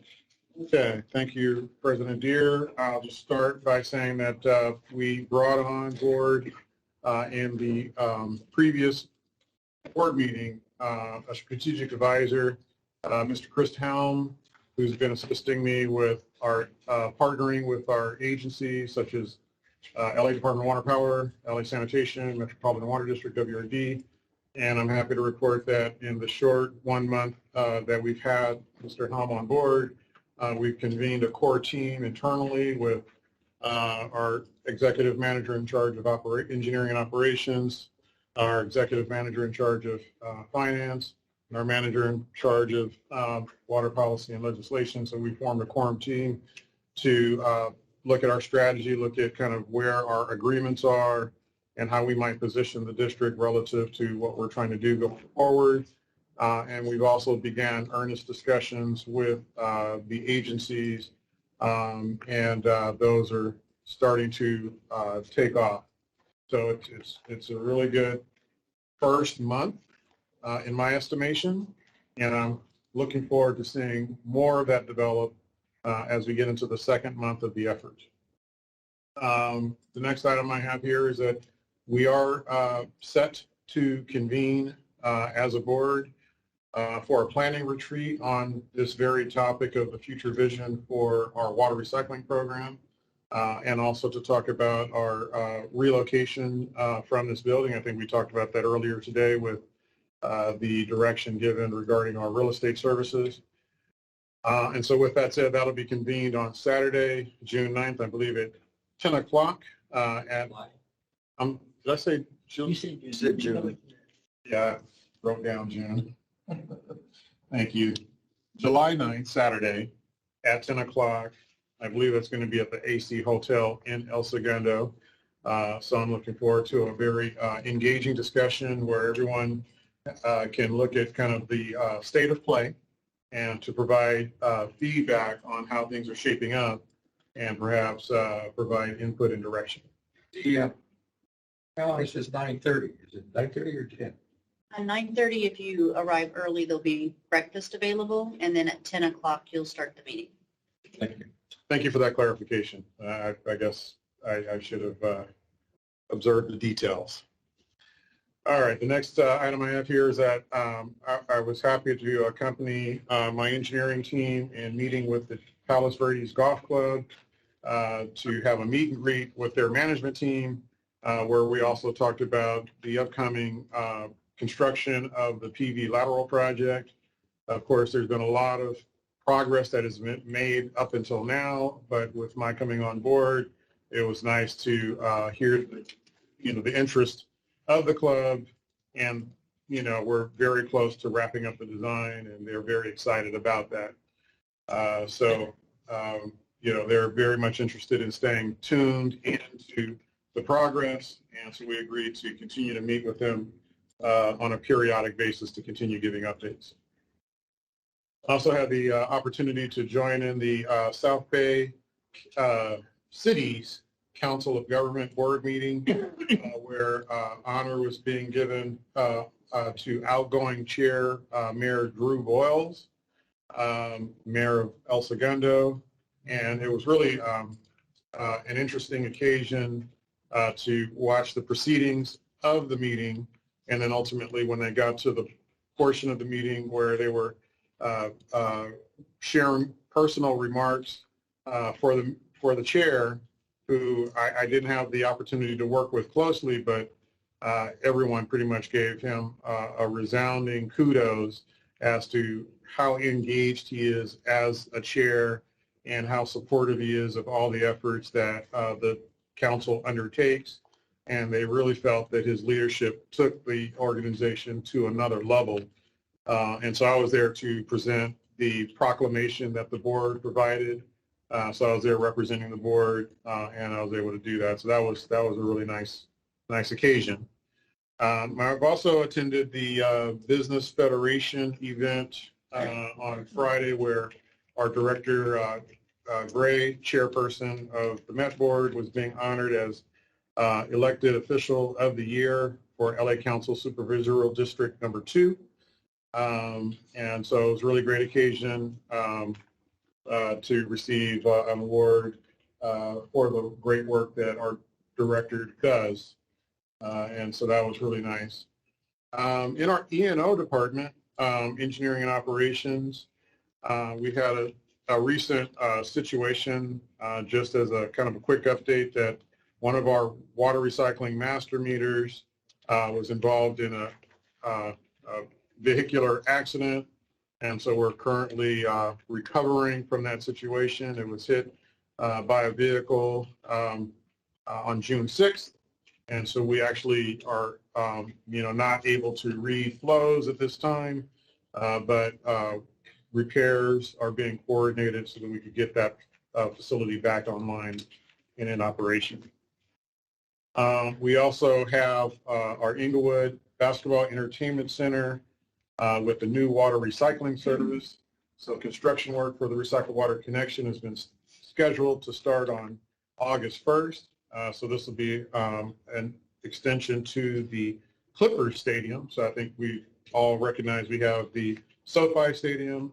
So now we'll have the new Clippers arena as well as a future customer. So that's coming up. Shutdown test scheduled for week of June 27th to make sure that everything is ready for the August shutdown. Other item I have here from our engineering operations is Northrop Grumman Redondo Beach expansion. So Northrop Grumman has approached us for recycled water for 3 of its cooling towers. So if this goes through, this can increase our utilization of recycled water by an additional 15 acre-feet above what their current usage is, which is about 15. So we'll be able to double their usage with that connection. In our public information and education area, we've actually made progress on implementing a new button on the webpage called Doing Business with West Basin. And so I'm happy to report that that's well under its way. And I think our goal is to have that button functional. I'm looking at Amy because I know she's been spearheading that by the next E&O committee. And so we'll hopefully be able to demonstrate that more easier access to our procurement opportunities by that E&O committee meeting. We also had a garden design workshop on, let's see. Okay, let me move on to the next item.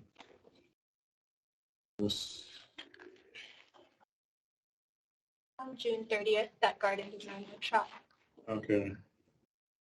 So we have okay, so this is an upcoming event. This isn't something we've done just yet. We have a virtual garden design workshop, so we're going to help our customers envision how they might be California friendly with their landscaping.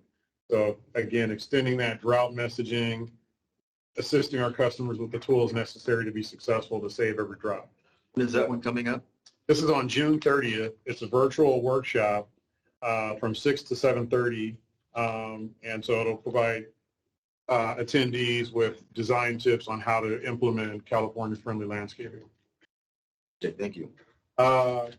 In our finance area, clearly, we've done quite a bit to orchestrate getting to where we were today in terms of the budget approval. Thank you for that to staff. Thank you to our board. Let's see, we also, in our finance area, we have district as a founding member of California class. So at the April 25th board meeting, the board approved a resolution to become a founding participant in California class, which is a new local government investment pool. So they held the inaugural meeting on June 17th, and our executive manager of finance, Margaret Moja, of course, is now named as a board trustee, which is in recognition of her expertise and stature in the finance community, Government Finance Association, and other organizations that she is so instrumental in participating in. So it's really a kudos. So the investment into the pool will be transferred from our LAIF account over to the California class in July. In our HR area, I'm proud to say that we were able to work with the board to gain adoption of the Juneteenth as a district holiday, so recognizing a very important occasion. And so I think we're standing on the right side of history by doing so. And I think it is certainly something that we can look back at and say that we are proud for doing so.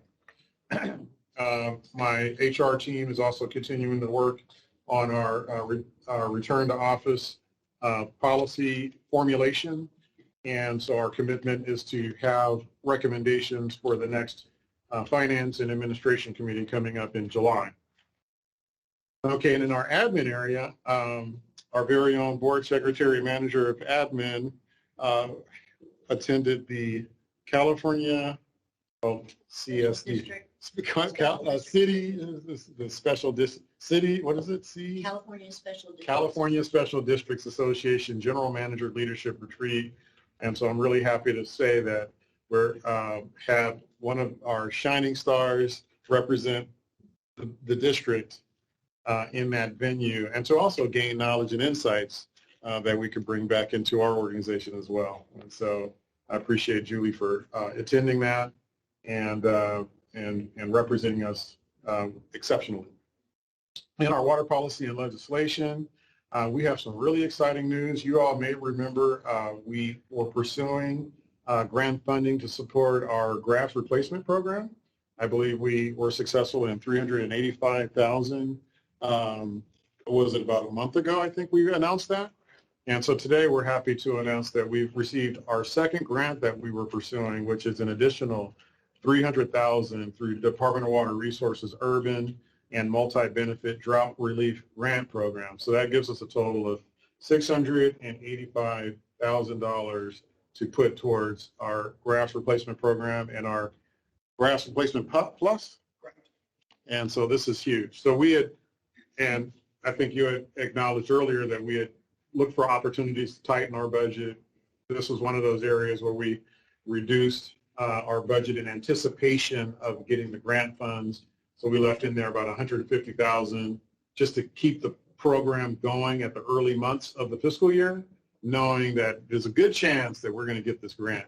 And so that success is huge. So thank you for our water policy and resource development team for doing that.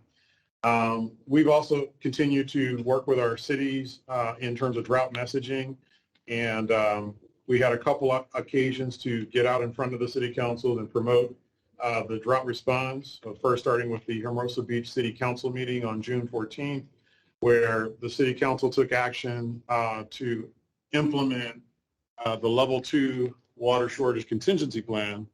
And so we were there to support the city's decision on that. And I had the opportunity to make a few remarks, just recognizing the exceptional leadership that the city council had displayed in that decision. Although Hermosa Beach relies on Cal Water, correct? So it's Cal Water really is the one who has the responsibility for the city council to take that action is above and beyond what may be otherwise required. So that's fantastic. Similarly, we also had a chance to present to the city council. So myself, Director Williams, promoted conservation. We also promoted our upcoming Purple Pipe projects that with today's adoption of the budget puts that in queue, and just being made available to promote all the different programs to help the city of Carson comply with the restrictions on commercial, industrial, institutional irrigation of non-functional turf, ornamental turf. And so there's a lot of interest there. So the Public Works Director has asked that we meet as a team to figure out how we can really accelerate those efforts. I think we're going to be meeting later this week. Yeah, so looking forward to that as well.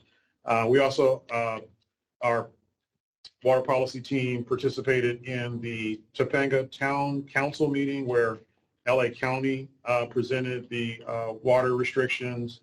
And so, again, just being present, promoting the message of conservation in all of our communities where we're able to do so. Lastly, we also participated with the Culver City Gardens Club annual garden show. And so our very own Gus Mesa was our presenter, and they had an estimated 15 to 20 residents who were there learning about water supply issues, the new regulations, and all that we're doing in terms of making water conservation programs available. So with that said, I'll end my remarks there, and if there's any questions you may have for me, I'd be happy to take those now. Yes, sir, none. Thank you. Let's go on to General Counsel's report. Steve sends his greetings from Oklahoma, where they gave him a ticket for driving 5 miles over the speed limit. Yeah, the patrol officer explained that they have a lot of cattle on the road. Oklahoma. Anyway, he wanted me to know that, but anyway, it's nice being here, and I guess you'll be seeing me a lot more for the next couple of weeks. Great. AB 1234, plans report. Any oral reports on AB 1234? All members? No, thank you. Sure, yes, Mr. President. Go ahead. Sure, real fast, I have 3 since our last board meeting. So on the 6th of June was our Brewer to Salter ad hoc committee meeting. On the June 13th was the Met committee meetings, which was virtual. And on the 14th of June was the Met board meeting, which was virtual. So thank you. Okay, we learned a lot about what's going on with Met. That's how you learn at Met. You go to the committee meetings. Under director's reports, which I think is the next thing on our agenda, I'll just mention that the county is continuing the same protocol, wearing masks and so on, as we've been doing. There was a comment about necessity of continuing it. The county is going to continue it. I'm going to support the county. I go to LAFCO, I have to follow the protocol. So I imagine we should be consistent, do the same thing as the county is doing. At least we're doing it now anyway. Secondly, as far as relocation, I'm against relocating the headquarters building and spending any money to do so. We're talking about, there's been concern expressed about how much money we spend on our budget. And the bottom line is to relocate is going to cost us more, whether we sell the building or not. It's not a project I'm in favor of. For sure, no need, higher cost, good location now. Those are the reasons. As far as some of the photo ops, we have one tomorrow at Raleigh Park in Gardena, and we had one last week in Lawndale at their community center on the water bottle dispensers that we're giving out to the communities, and that's been a very good program utilized by most of the cities and most of the district. I note that they have it in Raleigh Park, the northern part of Raleigh Park. I believe it's in Victor Gray's district. I could be wrong. We might check that boundary line because she should be invited if she wants to attend. Pretty busy, but so. Any other comments from directors? Alvarez?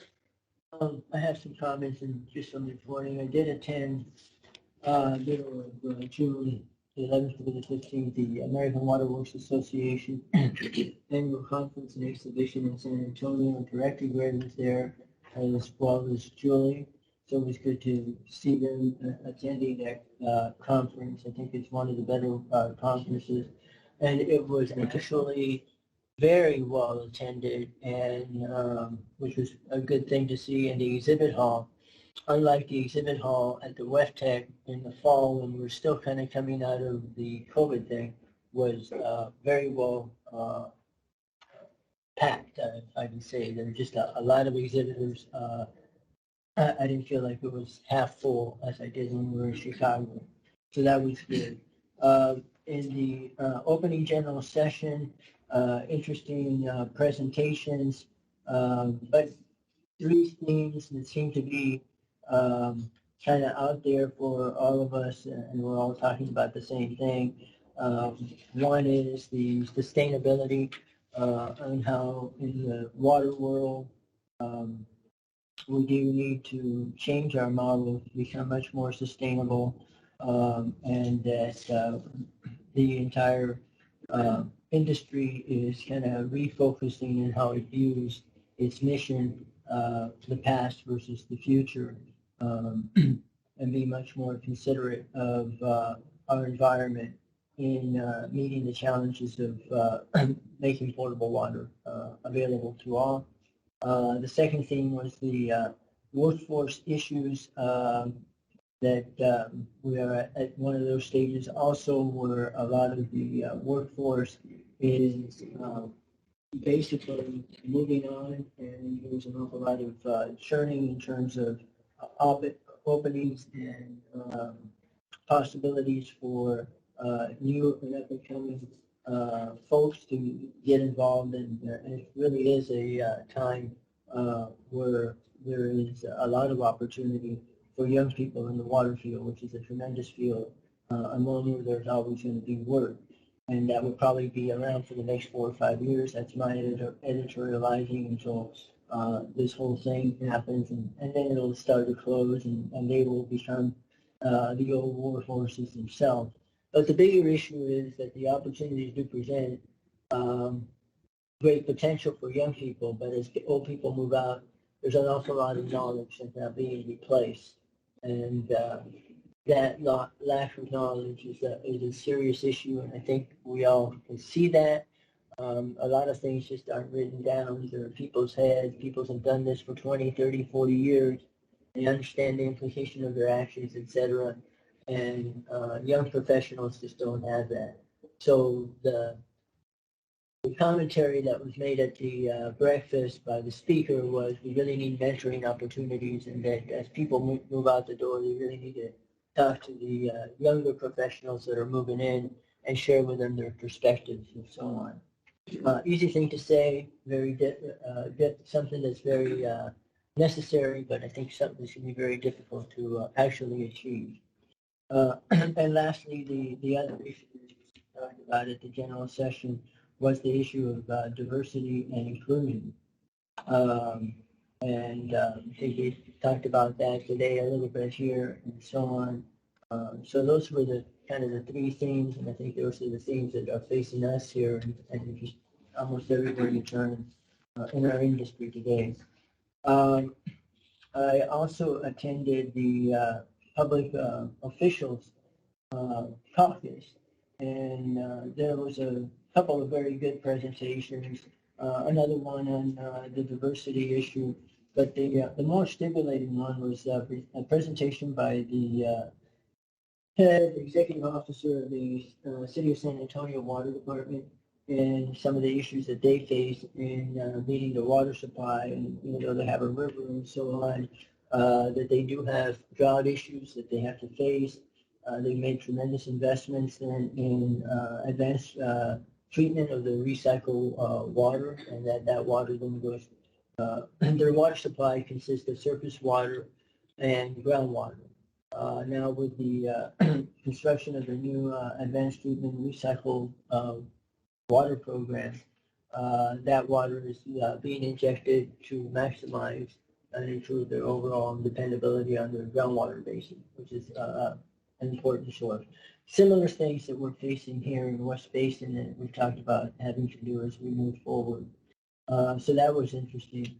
And one of the comments that resonated with me was that when you are looking at a pressing emergency, you need to be creative, not look back, and be willing to move forward, even though sometimes that may be on a hope and a prayer.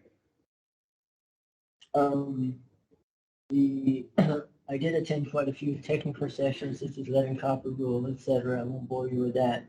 I did find one session interesting to me because I learned a new term I had not heard before. And this was one of the diversity and inclusion sessions that they had. So in addition to, most of the sessions were pretty technical, as they are at AWWA, but they did have one on diversity and inclusion, and I had never heard the term neurodiversity. Okay, so neurodiversity really is dealing with individuals that have challenges such as autism, attention deficit disorders, and similar. That these individuals in the past have been marginalized, but that they have a role. Some of the skill sets that they bring, they can focus very much on tasks that require just somebody to concentrate and to focus, etc. They're very good at. And like I said, totally new term I had never heard before, so I learned about that. Also went to a couple of sessions on water conservation and strategic planning. There was one presentation that was made by Gary Tokian of Met. I think you're familiar with him. And he actually gave kudos as one of his examples was the West Basin and how, and uses an example how you can increase or leverage your programs. And his specific one was having to do with the Malibu area where they had brought some money to the table and they were able to leverage that with West Basin money, and it went a lot further in terms of the job program that they were implementing. And I forget the specifics of it, but the reality was the whole leverage issue. And we used West Basin as an example. I thought that was interesting. And that's about it in terms of highlights from that conference. And that was, like I said, I was there June 11th through the 15th. Also, not so good. It was extremely hot, 106 degrees, miserably hot. So you went outside and you sweated instantaneously. And I'm one that runs cold, but it was just hot. Not the best time to have gone to San Antonio, to be honest about it. So with that, the only other thing I want to address, I know we had a presentation from Veolia this afternoon, and that they will be having a dinner at the Cliff House in Redondo Beach for some of the staff and for some of the board. I think it's the president of the USA, the tall French gentleman, came and asked me if I was planning to attend. I told him no, that I didn't think it was appropriate for attending at that particular, particular dinner. I just think it kind of compromises you. So when he asked, I said, thank you very much for the invitation. I know that you invited us and I appreciate that, but I will not be attending. And with that, I think you're done hearing me and had your full of me for today. So thank you for your attention, and I won't say any more. Director Williams, you have any comments? No, thank you. Director Houston, any comments? No, thank you. Okay, I have none either, so we are adjourned. Thank you.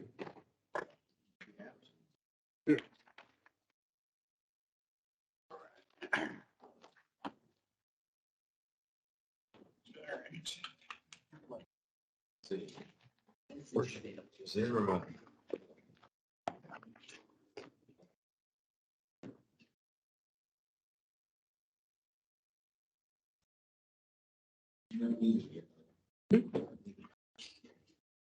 No, I'm staying.